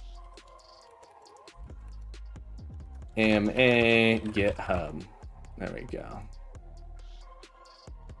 Back off the screen. Learning spelling. Did I put learning? Lirin. We're Lirin Godot. Thank you, JD. We're learning how to type. All right, here we go. Okay. The farm is the rest of the party. It heals. Absolute travesty breeding dog with deficiency. Yeah. So she's a rescue. That's why we're not even sure, right? So she was at least 2, maybe 3 years old when we got her. We've had her for 4 months now, something like that. I want the turret to be a unique name. We're gonna create a script here. Player turret behavior. It's interesting. So this is why I've been naming them wrong. Is that it wants to name them based on the thing I have selected here. Player turret behavior. That. Class name, player, turret, behavior. And on ready, var, player is, what did we decide to do with that? Owner, like that. JD, it's bad behavior. Let's go with it. Create the script first with a class name. The script appears in the UI. Yeah, I've done it that way too. This is Murico. We don't throw extra U's around it. It's too expensive. We're gonna wear down our keyboard if we do it. I've gotten so used to using that I've been using it everywhere. Okay, so we get our player.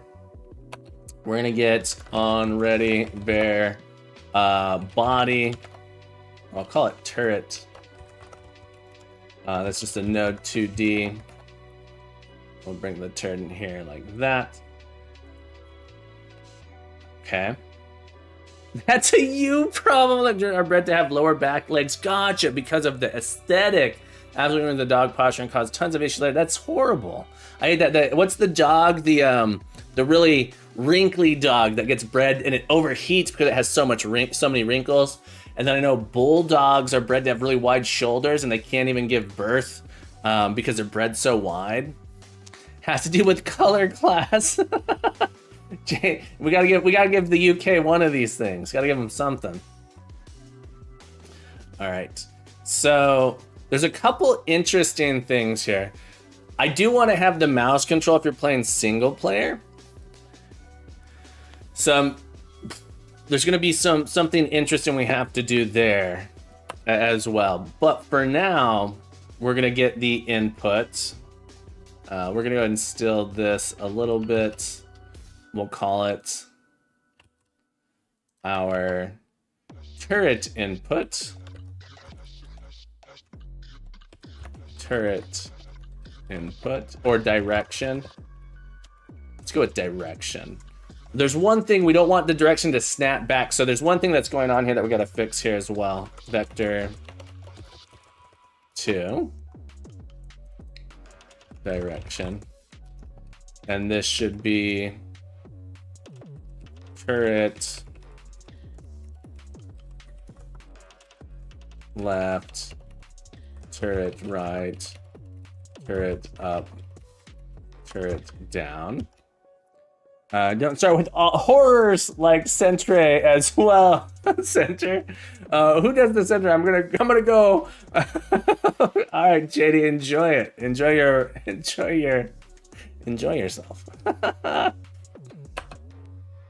The horrors. Okay.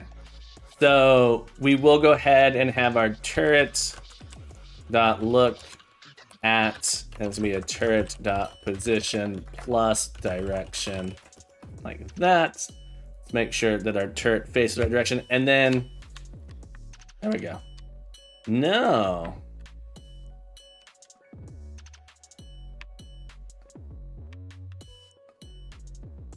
That is really weird. Oh, I must have directions doing something incorrect. Turret left, turret right, turret up, down, turret down.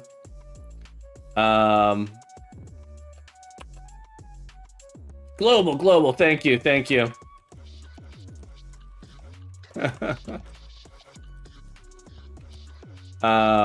Yeah, so my brain is trapped in Unity land, right? I'm so used to Unity where position is by default is global, and you have to specify local if you want the local position. So just a brain adjustment thing there.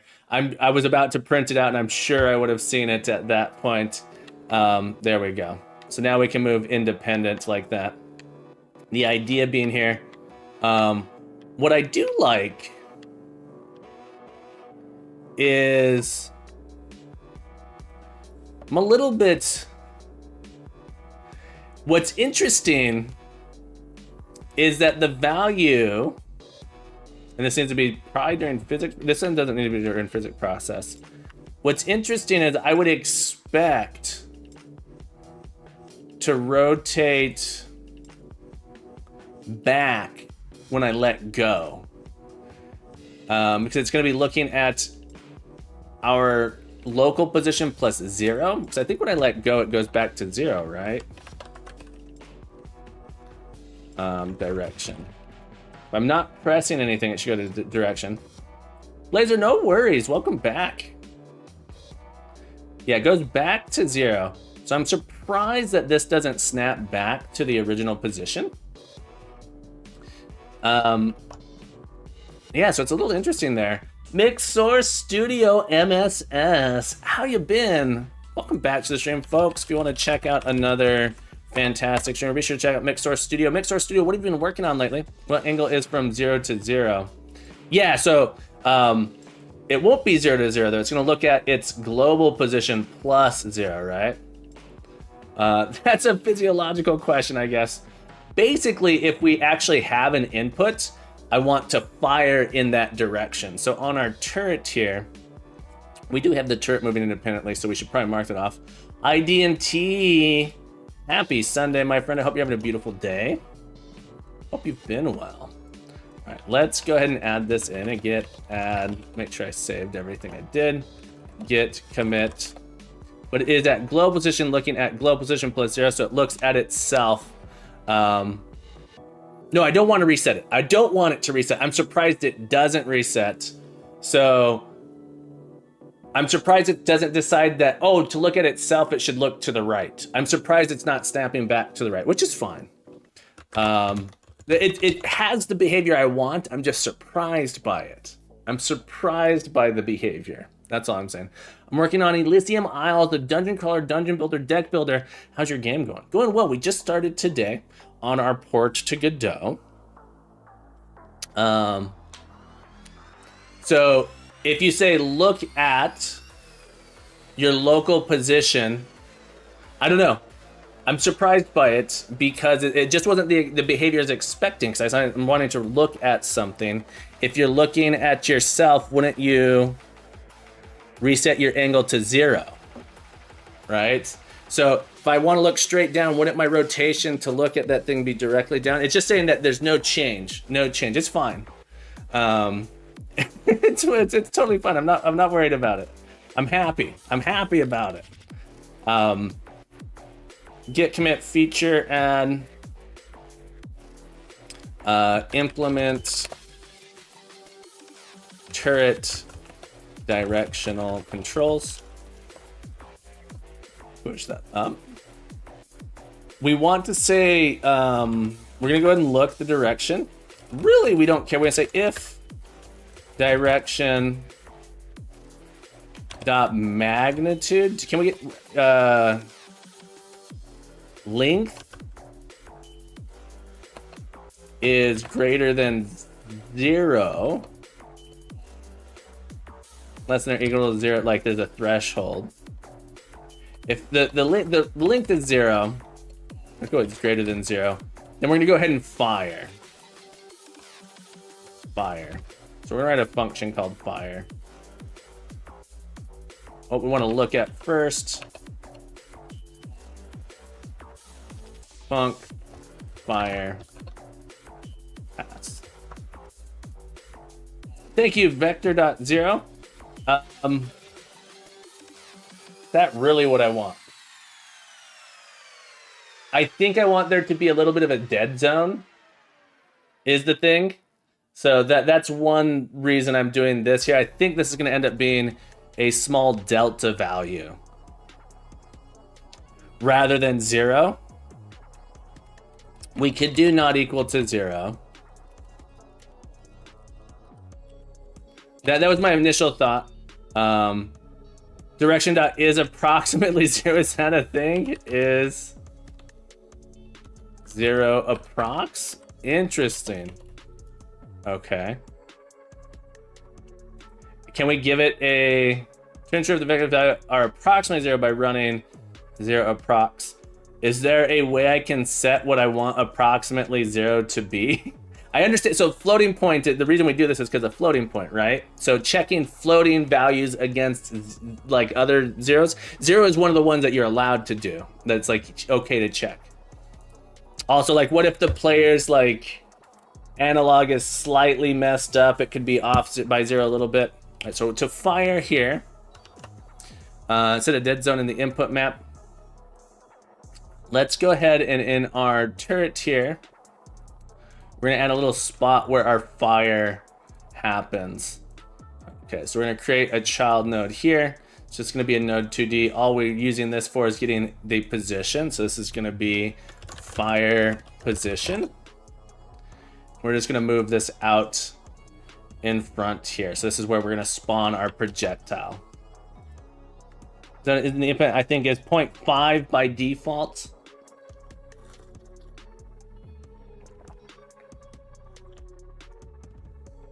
I was definitely getting values.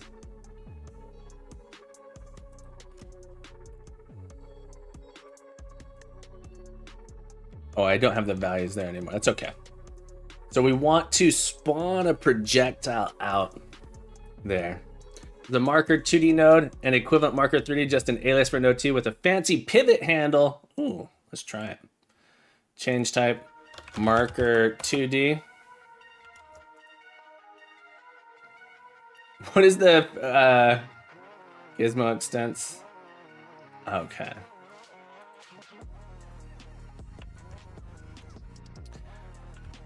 So now we can see that it's a position here.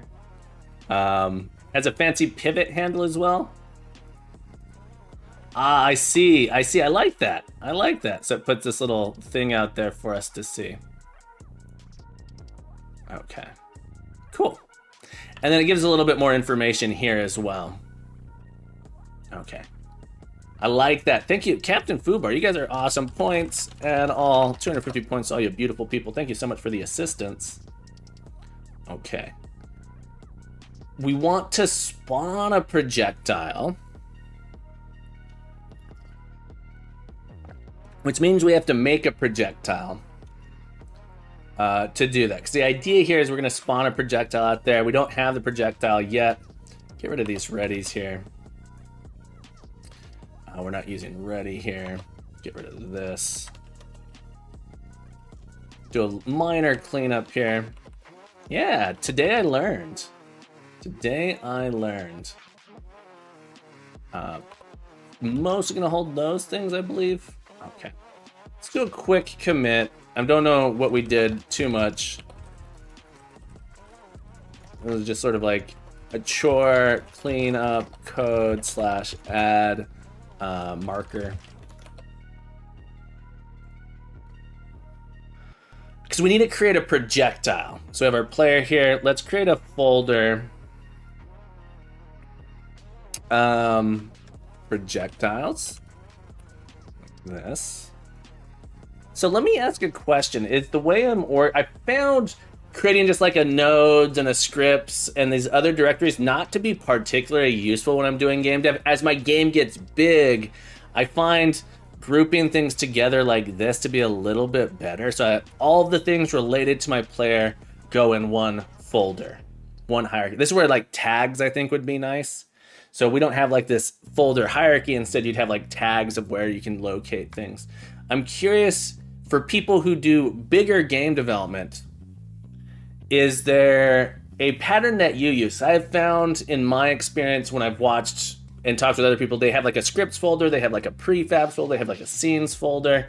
And that to me gets super unwieldy as my project grows. And so I'm trying out this new thing where I'm grouping things in this way. Put all my player scripts together. Put all my player prefabs together. Put all my player objects together. Same with projectiles. These are gonna be my projectiles here. I'm gonna start out with probably one projectile, then we can sort of start nesting it as we go. Curious for people to do more. I start with a pattern. It really doesn't last though. I do category, script, scenes, resources. Just around with that. You know what I can't wait for, Captain Dev Mashup? What can't you wait for? I don't know. Gotcha. So you would have a scripts folder inside of it. That feels reasonable. Scripts. And so you would move your player scripts inside. So these are specific to players. Assets holds all things assets, section resources, scenes, organizing subfolders holds all social files with scenes. Yeah, I'm curious how the scripts go. And maybe you're writing more a little bit, Captain Fubar. I'm liking that much more. Having broader categories is starting to get a little wild. For big, yeah, so for small projects, it's fine. I've just found if my projects get bigger, that quickly becomes unwieldy, and I find it very difficult to find what I'm looking for. Of course, filtering, if I know the name, I can filter for it, but sometimes I don't have the name quite right, and I get off. Thank you for the Doy Proton, welcome back. I hope your sauna went well. I really don't like these top-level horizontal things. Assets, resource scripts, make code reuse painful. That's how I feel about it. Feels good, I'm glad. All right, let's start off here. We're gonna create a, I'm wondering if we're gonna have to make a art for it. I mean, you can, in 4.2, color your folders. Ooh. Set folder color, I can. That's kind of cool. I don't know if I would utilize that well or not. Das, welcome back. How you been, friend? Hope you're having a beautiful Sunday. Don't fracture scripts into its own folder. Keep all data in a nuclear way, as close as possible to its associated. Make a scene folder that holds the scenes plus its script files. How do you feel about this, Foobar? I'd be curious how you feel about this. We have player, like the player node and the scripts associated there. Yeah, I find having the scripts, it like ends up being super fractured. Making a crafting system with all these, like is a crafting table furnace recipes, and making all those tags and references in JSON so that later I can make a modding framework. That's awesome. You can easily copy paste a scene into other projects. I like that a lot. I was doing polygons earlier. I don't remember doing that. It sounds like I potentially was. Yesterday, maybe. I don't know. I don't remember.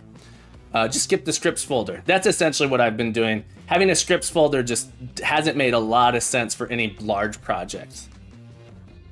Yeah. Okay. So I can copy this player folder into something else now. I think I like that. An hour ago? Oh, I think I was potentially adding in on my player object here. We ended up going with a capsule.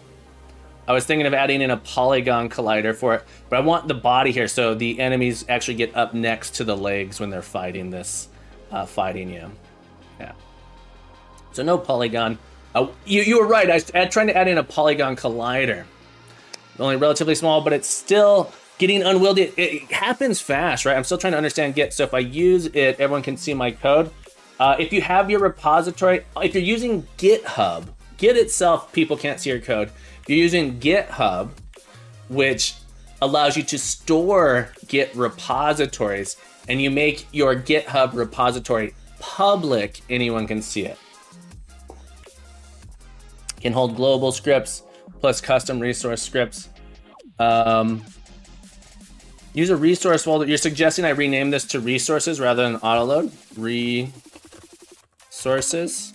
I think this might be a misnomer because technically this isn't a resource. I'm not 100% sure. Or are you saying there's a specific type of folder for resources specifically? I don't think so. Enjoy your day, Dev Mashup. Thank you so much for hanging out. Yeah, GitLab, Bitbucket, there's a lot of different places to host Git repositories. Okay. For our turret, I need to make a projectile. So I'm going to create a new scene. And this is just going to be a basic projectile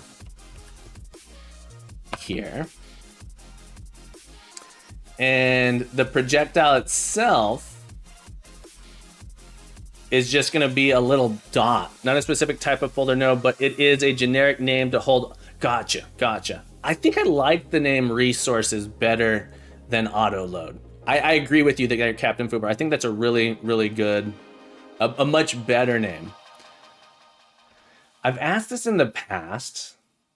Is there a node that just lets me draw like a generic shape? I just want to have, I don't want to have to add in an asset. I just want to add in a dot, add in a circle. Polygon 2D. There we go. Thank you. If I want it to just be, I'm so zoomed in here. I want to have my player in here so I can know what the relative size is for it. Yeah, is it? Can I do just a circle though? Let me look for just circle. Yeah, I literally just want a circle shape. Turn on snap grid. I want to have a circle though. Is what I want. Is there a? I can do it with a sprite and then add in a circle. The only code-free circle is a sprite with a gradient texture. Code-free circle is a sprite. There's no. Why I want it to be rendered. I want a rendered sprite. Well, I mean, I would just make a sprite that's a circle. And at the end of the day, that's what I'm going to end up doing, I think, if there's not one built in. New circle. There's no node that renders a circle by default. Gotcha.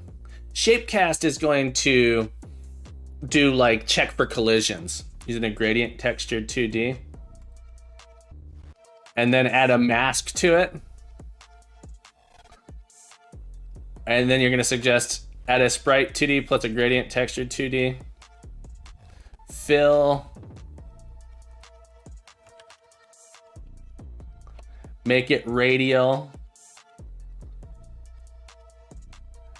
What radial.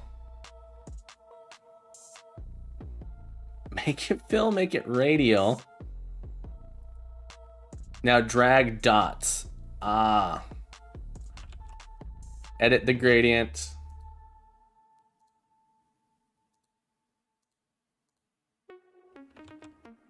Move the square to the center. Well, I know how to do a gradient.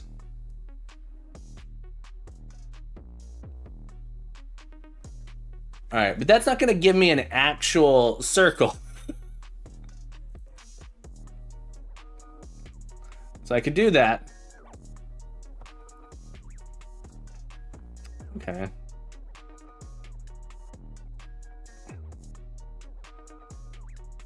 All right, is there a way I can just make this be centered? Is there a center option here? 0.5, 0.5. Okay.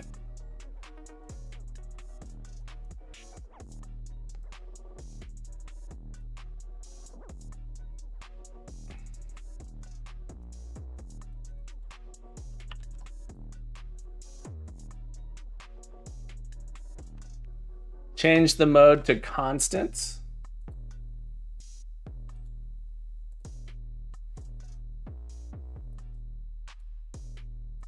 Okay.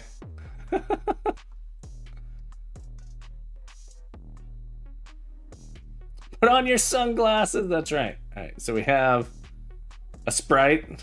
That's a lot of work to get a circle on the screen. It is a lot of work to get a circle on the screen. I would rather just have a sprite that's a circle and I can drop it on somewhere. Not bad for my first time. Feels like a lot of work. How big is this thing compared to my player? Let's go into my arena scene. Add in a projectile here. Too small. I made a shape. 128, 128. Oh, never mind. It was plenty size. All right, so I actually want it to be I have used the drawing items before. Yeah, the draw methods I've used for adding debug stuff. I wrote a like a slopes and curves thing. So I was drawing out normal angles and stuff so we could see what they were. But it's infinitely more flexible than a set resolution that might end up not being enough at some point. You can change colors. Yeah, we could do it that way as well. Right, so it's pretty nice. Round for prototyping. It's apt. That's why I'm just surprised that they aren't there by default. Let's go with 64 by 24. And that's going to be sort of our projectile shape there. And in fact, I might end up creating a little parent here that I can scale it around. Create an empty parent. And we're just going to make this a node 2D. And it's going to be our parent.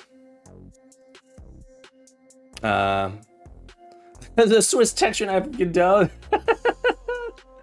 We'll just call this body so that we can scale this around. So now if I want to scale it, because what I'm going to do is I'm going to add in a collider here.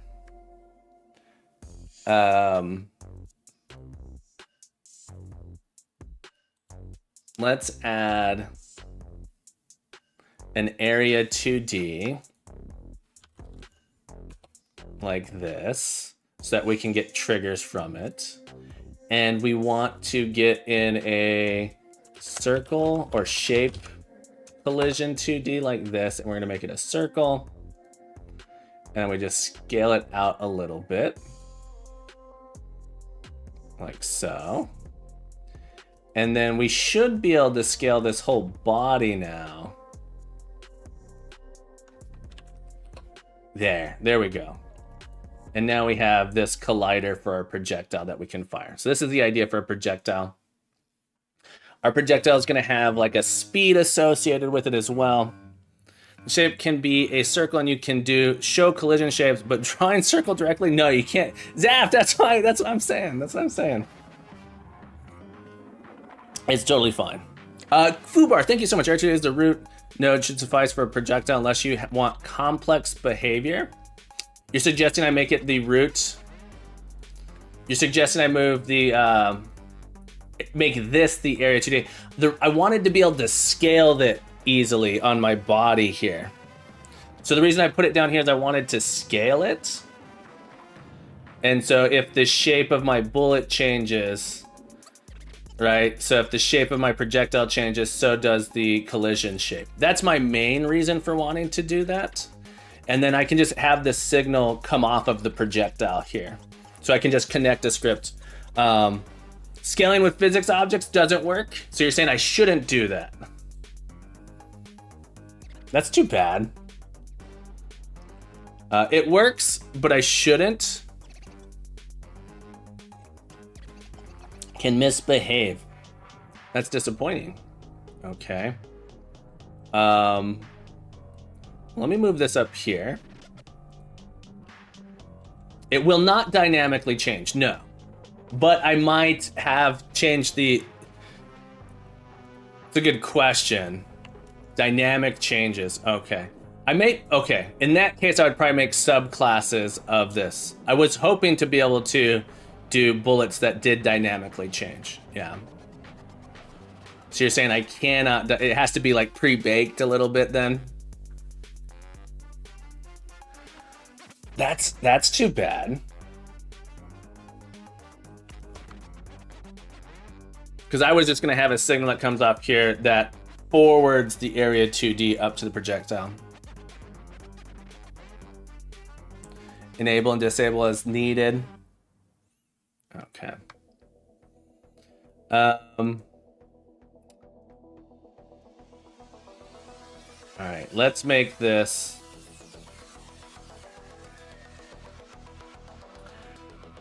We're not gonna have super complex behavior, but I am gonna have a projectile script. You just change it once, it generally fine. It might just misbehave for a frame or two. Okay, I think we'll be okay then. I don't actually think I'm gonna do it, so let's go at that. Projectile, like this. I don't think our projectile needs to have a bunch of different behaviors on it. It just needs a thing that says go forward, go to the right of wherever this body's direction is, travel direction, and then we can actually rotate it out here. So I'm probably gonna end up with another mark that says like direction of travel to make it easier. So let's add a child node in here. Marker that we learned about here. Travel direction. And we can just grab that, pull it out in front. So this is sort of our direction of travel. And then as we rotate this around, the direction of travel will change. So we can just say move towards that thing at a specific velocity. Okay. In our projectile here, attach our projectile script. Let's close other tabs.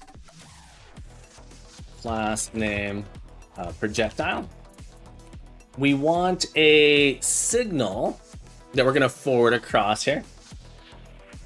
And understanding that the visuals can be scaled however you want, but the objects related to the defining physics have to be unscaled for the best. That's related to the physics system being multi-threaded. Is that correct? Captain Fubar, do you know if that's correct?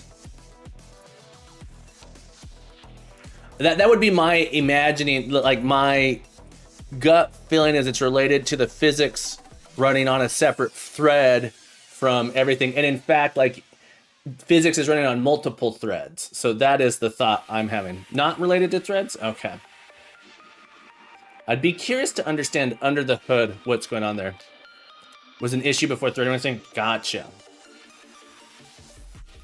So even if you were to change the scale during a physics update, it would potentially be an issue.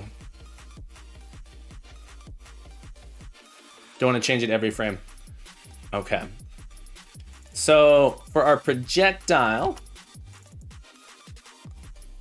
let's make this unique. We're gonna make this, we're gonna expose a signal here.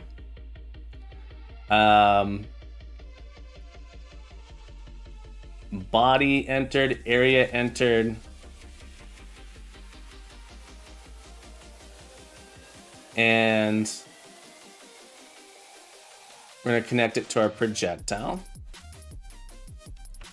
And we're gonna create a signal on area, on collision. And we want to forward information back. The idea here on area 2D, on body entered. Sorry, I have the wrong signal. Let's delete this. This signal, I have the wrong one. Disconnect. Body entered is what I want. Okay. And on collision, the thing that entered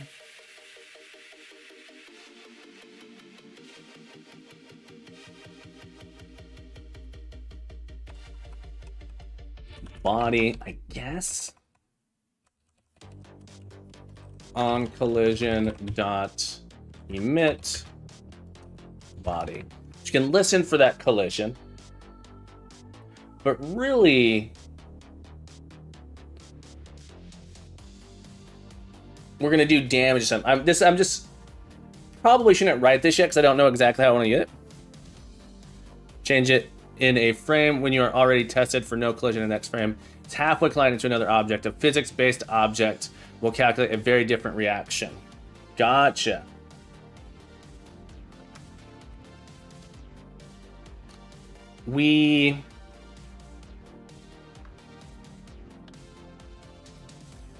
No, this is in their style guide, it shows it underneath. So if we look at their style guide, it actually shows it this way. So this is their recommended way of doing it. Not saying it has to be this way. Let's get our projectile, I guess, needs to also be a... This is interesting because our projectile is going to be a character body because we're moving it as well. Is that right? Because I want to have a velocity. I guess I could manually do it. I've never been wrong before. This is a new feeling. Yeah, it shouldn't matter. I don't think it matters. Does the ultimate? Yeah, you can do it that way. If you put a tool at the top. Okay. We want to have a variable export var velocity float. We'll set it to 10 by default. In our physics process, we want to move toward... If I want to move a thing, does it have to be a character body or like a rigid body if I want it to interact with physics, or can I just move it during the physics process? Will that be okay? So I can just move this thing's X and Y. Okay. Okay, gotcha. Okay. So I want to get the... I have 2 points. I want to get the vector and then multiply the velocity. So my idea here is we want to move this in the direction of travel. Custom signals not needed.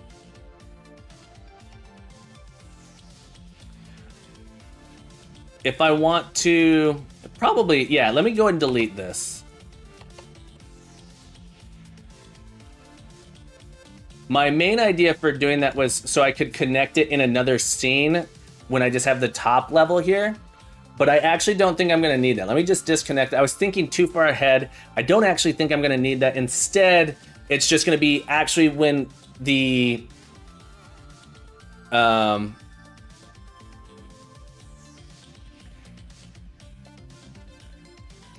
Let me get to where it feels like I need it to be the root node, Captain Fubar. I believe you. I believe you. But sometimes I have to make a mistake to actually understand the reasoning.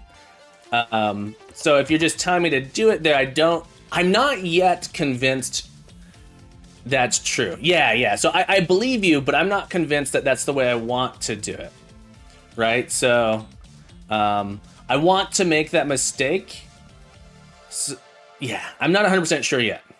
I think I believe you. I don't think it matters that much. I believe you're correct. I'm not saying but I don't know. I like, yeah. Anyway, sorry. Fail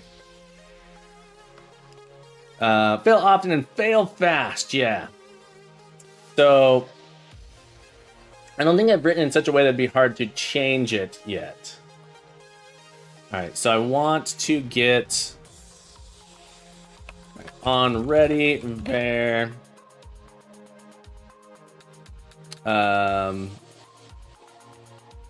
direction is going to be a node 2D. It's going to be this,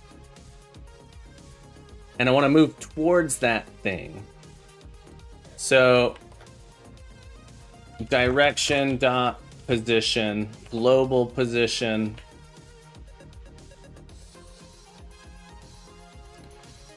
And then this,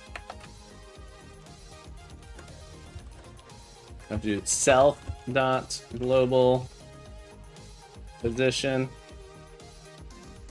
This should be a node 2D.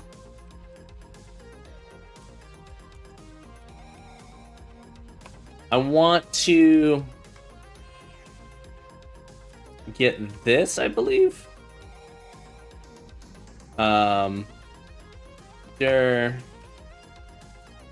Vector 2.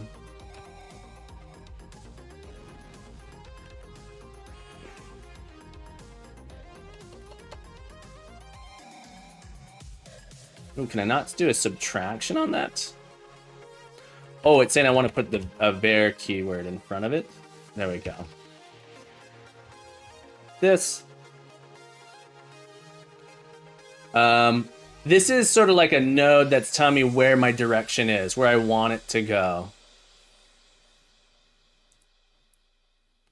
Right, so as I rotate the shape, maybe I could just be doing like, self-dot, right? Name it target. Target. I don't know. I think travel direction feels fine. But here maybe call it target. There's no refactor button.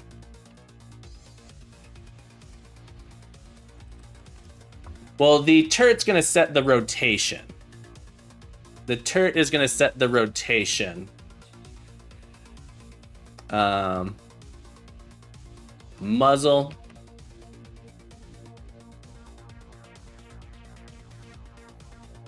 Target here.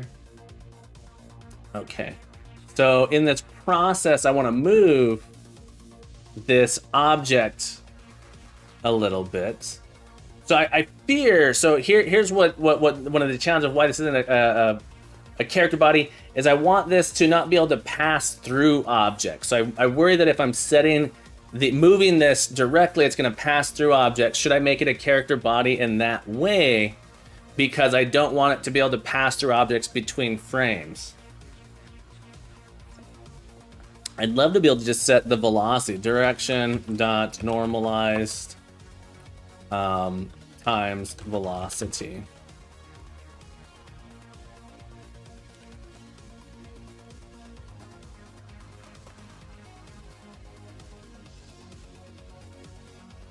Yeah, so I think I need to make it a character body. Yeah, yeah. I don't want to have to do the interpolation myself, is all I really care about. That's interesting that it is a problem high or not. Is there not a way to say, hey, check. I want, if I just update the position manually, it will definitely skip over a spot.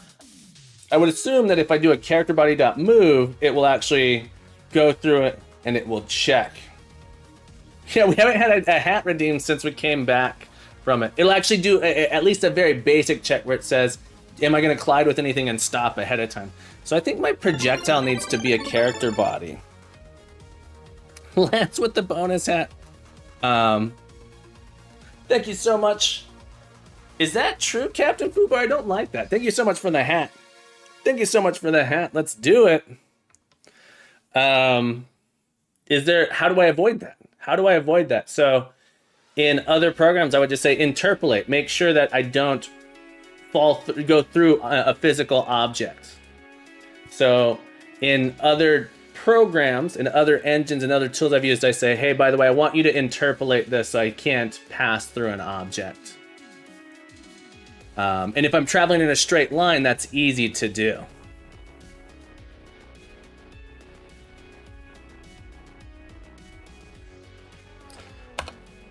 But I could do this here, where I do self dot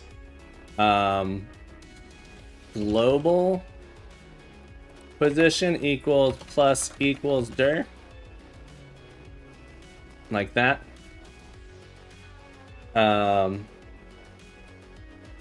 You'd hit scan. And then we also need to multiply this by our arena manager dot speed. Have not seen things missed by velocity delta so far. Has not been an issue. Might not matter for this project. Well, this isn't a physics object is the thing. That's all I'm saying. It's not a physics object. I do worry because I have the player, the bullet speed can go up indefinitely. You get these power-ups that modify how fast the bullets go. And so that's why, and maybe we just have to cap it. That's the only thought here. Jemin, welcome back to the stream. TG, you're welcome for the gift sub. So glad to have you here, my friend. Hope you're having a beautiful day. If you use line colliders, it happens quite often. For chunkier colliders, not so much. All right, let's go into our turret behavior. What I was doing with my player here, weapon, and this is going to be a projectile, like that. And so if we go into our player, the default projectile should be this guy here. Oh, can I not assign? Can I not assign that? That's interesting. I'm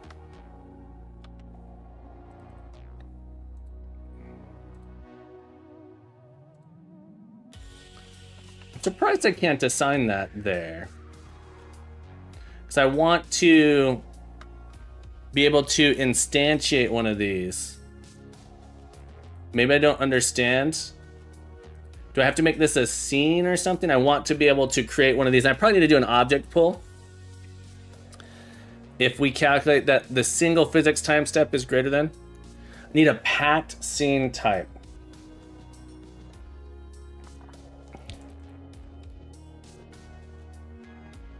This is interesting to me.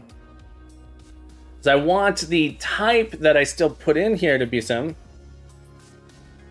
Let's go over to Godot. What class is defined as projectile? Projectiles here. It's this projectile scene. I'm thinking I want to be able to spawn one of these.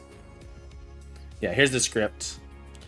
It's on the root node of this scene, though.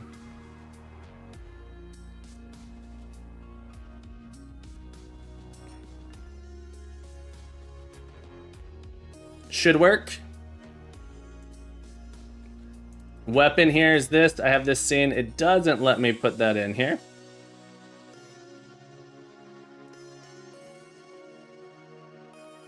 I don't think that works. Okay. I would have to... I don't have any script errors, no.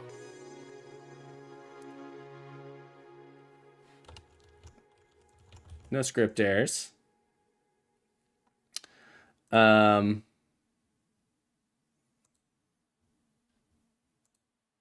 So we have the suggestion that this should be a packed scene. The thing I don't like about that is the typing, right? I want to be able to type it. But the idea is I'm going to spawn this in. And really I need like an object point. I got to look at how to do object point as well. That's okay. I just have to make sure I am better.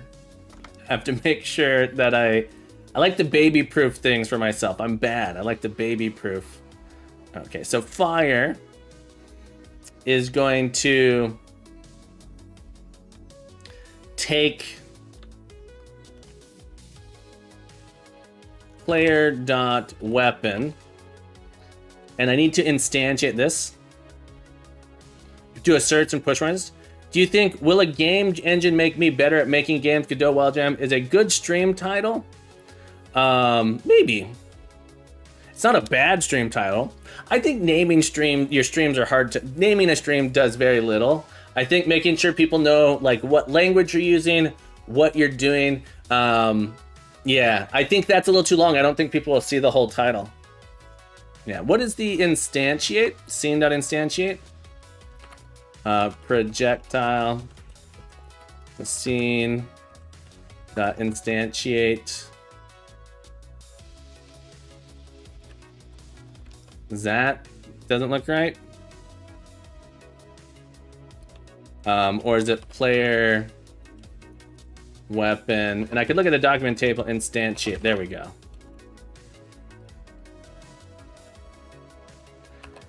Projectile dot rotate. Yeah, so my question is, I know this thing is going to be a projectile. Can I do this?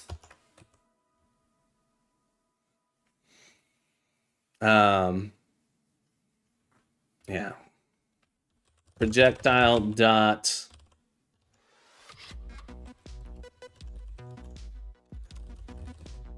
unintended. So I want to set position and stuff here with this. Let's go a little bit bigger. Instantiate projectile.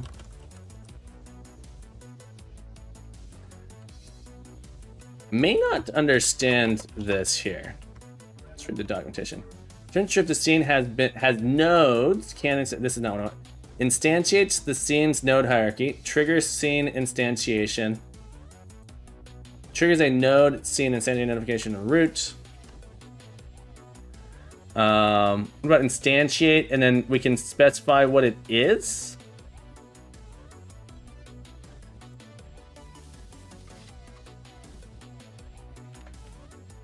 I'm gonna look up real quick. Go. It's a good question. It's a node 2D.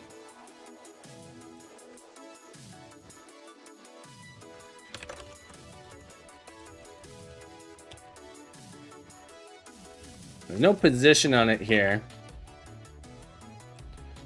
I mean, I could maybe just go ahead and do it.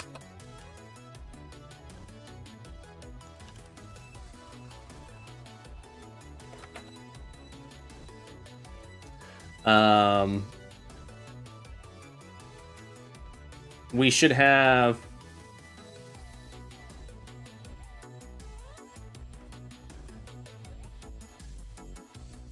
as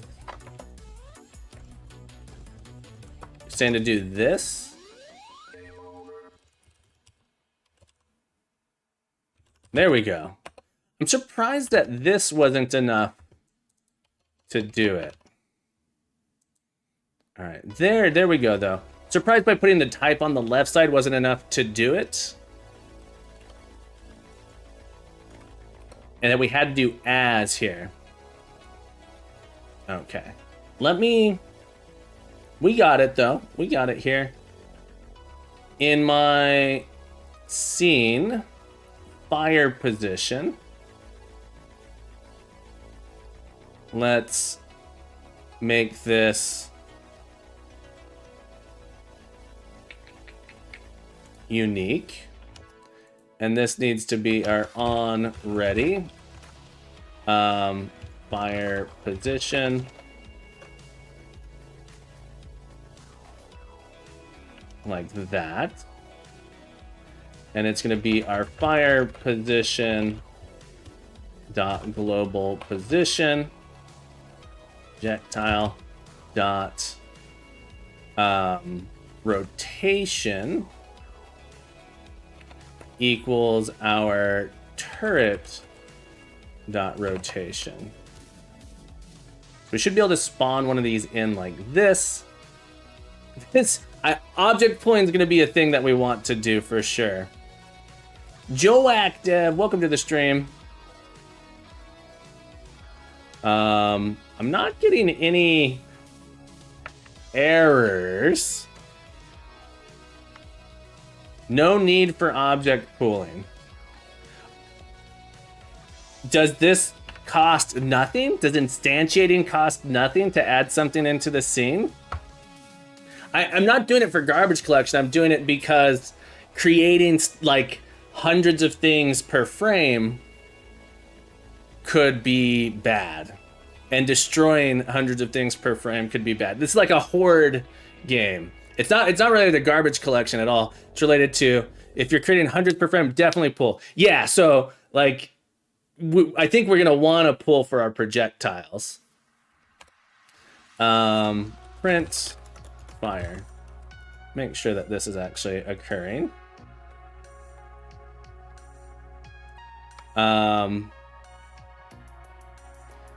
If it is 0, we want to, if not this.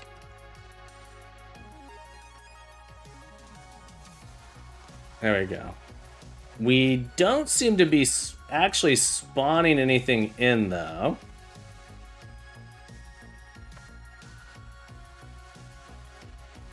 I don't know that I would consider it optimizing, and instead I would consider it almost just like a good practice. Yes. The answer to that question, Fubar, is yes.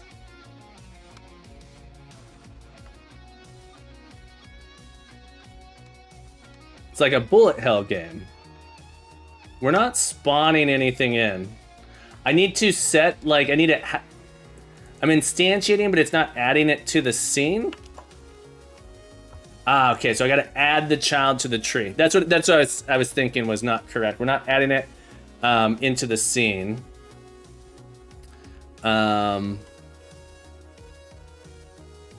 So I want to add it to like the arena scene.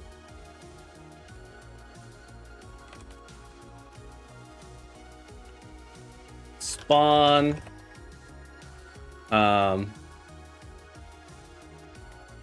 Godot.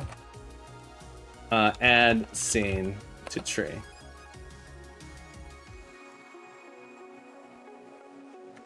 Using scene tree.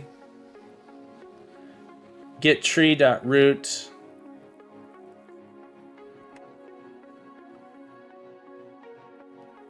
And then I need to add it here. Current scene. Well, I don't want to add it to the... So the question is, what does current scene get me? Add child. Childe projectile. Is this going to be to my arena scene?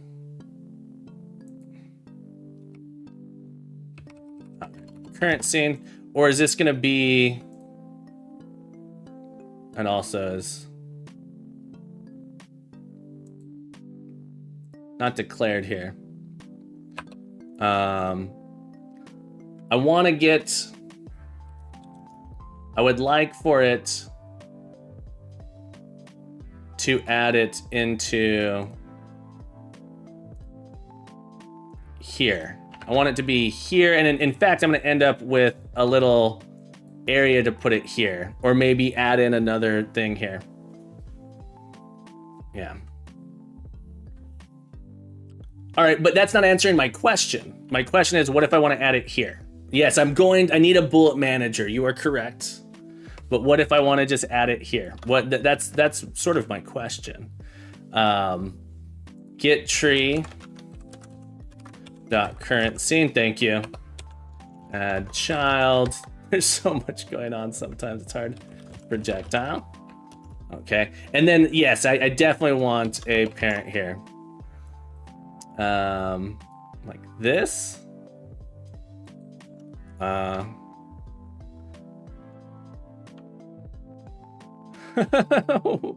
The speed is way too great on these, I believe. Yeah, our speed is crazy. Why is the speed so fast? I think the speed is that fast.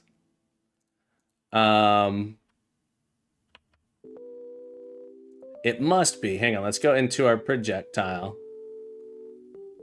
Let's set the velocity to 1.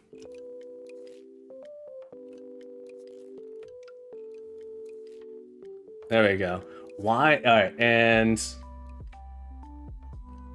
kind of backwards.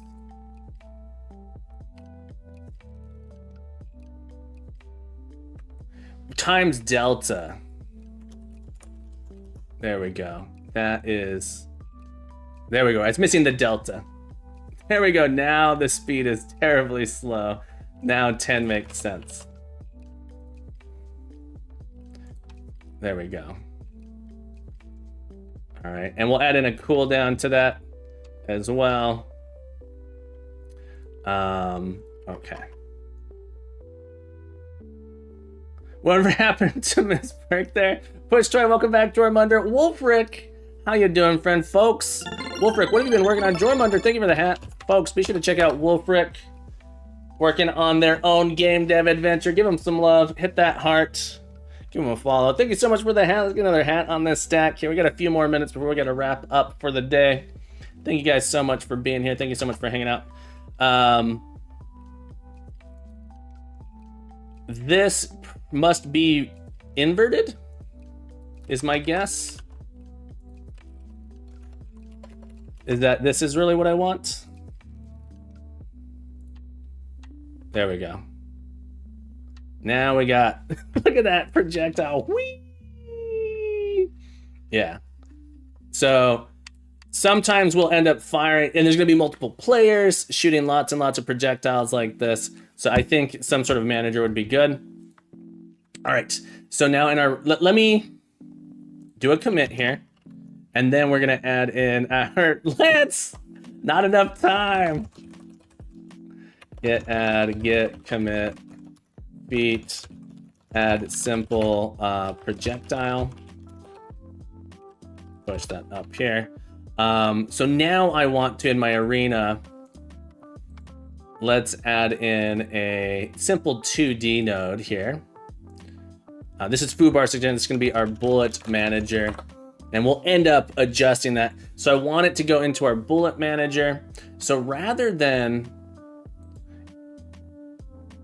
if I make this unique, there's a node specifying to test if an object is on screen visibly. Notifier node, use its signal to exit screen to queue free. Pull the ooh, I might do that. That's not a bad idea. I may have, yeah, I think that's not a bad idea there. Yeah. Cool. Okay. Before I forget, I keep meaning to do this. If you guys don't know, Mars 9T just released their game. I keep meaning to promote it a little bit here. Yeah, exactly. Foobar, I was gonna put a thing where if it went far enough away or have a lifetime on the bullet, be sure to check out Mars 9T. They just released their game called, or early access to their game called Overseer. It looks like they have a deal on it as well. It's like, let me see if I can find this here real quick. But yeah, give Mars 9T some love. Game dev, hang on, I want to find this. I've been wanted to make a Great friend of the channel as well. Where the heck is this? Yeah. Overseer. Here's the game. Here's the game. You're such a good friend of the channel, Mars90, and your game looks awesome. I got to get in the early access here, folks. Go check out the Overseer. I want to do this before I get off here. In early access now, wanting to get in a lot of user feedback. Go check out the Overseer. Check it out. This game looks really cool. Look at that. Look at that. Yeah, go check it out. Balint, I hope you're having a beautiful day. Welcome into the stream. Science, how the heck are you? What have you been up to, my friends? I hope you are having a beautiful day. Beautiful, beautiful day, my friend. All right, let's... I just attached auto running timers to objects and free them when the timeout fires here. Yeah, so it depends on how I want to do it. Any day with the captain is a beautiful little one and I are hanging out. How are you? I'm doing absolutely wonderful. We are porting over our game to Godot here. So we're making a twin stick shooter. The bullets are way too fast. We're gonna add in a cooldown to them in a moment, but this is what we got so far. Having a lot of fun with it. Learning a lot about Godot. Getting a lot of help from the community here. Captain Fubar, Zaft, and a bunch of people, Lance, Push Choi, all you amazing people helping me learn Godot here.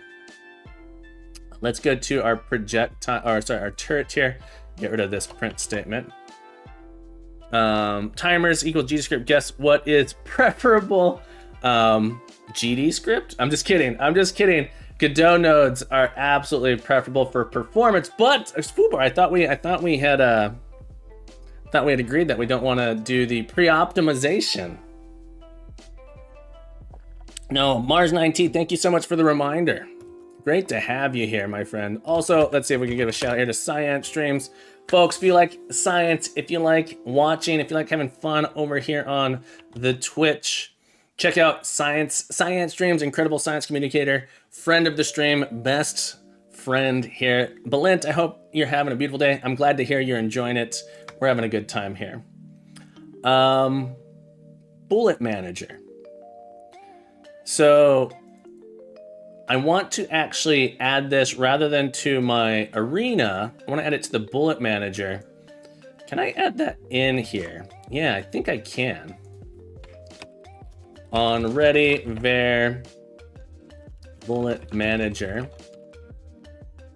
Curious about this.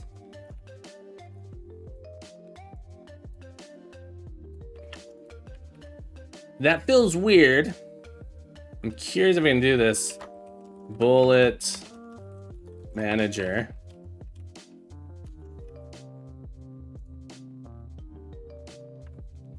No, I can't do it that way. Isn't that a good... Science has some of the best emotes. Some of the best emotes. This... I want it to go... All right, so question. I have my root node here in my scene. Maybe my arena has it an add to Bullet Manager. That's probably what we want to do. Because this is going to be my arena. Current scene. I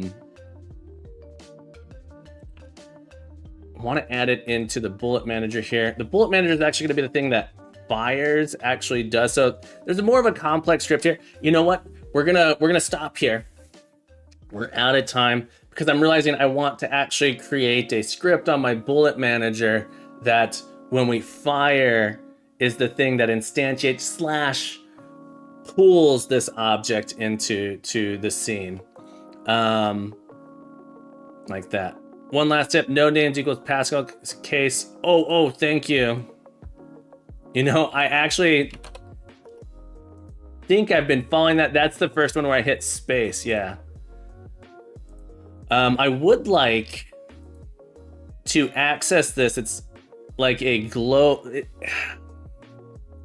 needs to be inside of this node, but I need to be able to access it on things that are spawned inside. I was surprised that I can't do it. A group is a good way to access it globally. Oh, that's, yeah. Add an on ready var as reference. That's what I was thinking. Yeah. So I was thinking of doing that as well. So my arena would have access here to it. So the issue, yeah, so I can't do that. Bullet manager. The reason I can't do that is we instantiate it before it gets added. Start event for enemies. You might need an arena script soon. I'm going to need an arena script pretty soon. Could add it to group bullet manager and then do get tree first node in group bullet manager. Okay, so shouldn't I be able to go here, groups, bullet manager? Okay. And that puts it in there. Yeah, so now I can do get tree dot get first node in group bullet manager. Wait, didn't I?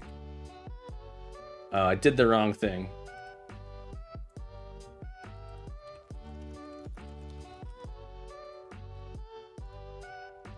Like that. Dot add child. So we'll go here. How quick is this? I don't think it matters. Check that box. There's a globals box. Make sure your group is global. Check manage groups. Ah, thank you.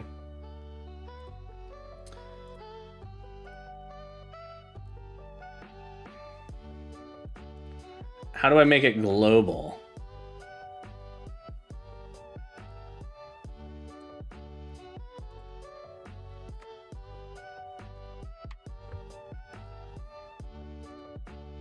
It did work. Our global group's a 4.3 thing? Here we go. Here we go. Those updates coming out quick. Okay. Bullet manager here. We can do that. I am going to need an arena manager. I'm out of time for today, so we got to find someone to raid into. I do have to get out of here. So we're going to find someone real quick to raid into if we can. I will be back tomorrow. We'll be doing some more Godot. Thank you guys so much for hanging out here. I appreciate it. You guys are all super awesome. We got some people to choose from here. I'm open to some suggestions as well. I often like to try and find new people, new streamers. Maybe we'll find someone new. We could raid 2 nerdy nerds. They're awesome as well. Put recommendation in Discord. Awesome. Sometimes I like to find someone new here that's maybe doing Godot, a game for making. Let's make sure we're on English here. It can be really fun. Let's search for Godot. Infinite Coder. Let's do Infinite Coder. Great friend of the channel. We're going to raid. Oh, Dr. Dark. All right. Dr. Dark. Infinite Coder. It looks like Infinite Coder's not up and running just yet. So let's go do Dr. Dark. All right, folks. Let's see how long Dr. Dark's been gone. Dr. Dark's a friend of the channel as well. Dr. Dark. Let's get it out here. Thank you guys so much for hanging out. Thank you so much for being here. Remember to keep coding, keep growing, keep being the best you can be. You are welcome back anytime. We will be back tomorrow. Tomorrow, same time, same place. We'll see you then. Join the Discord if you want to know the exact time or get an alert. Things going on. Hang out with us on Discord. Ask questions. Learn with us there. Thank you guys so much for hanging out. Have a beautiful day. I'll see you guys tomorrow. Bye-bye.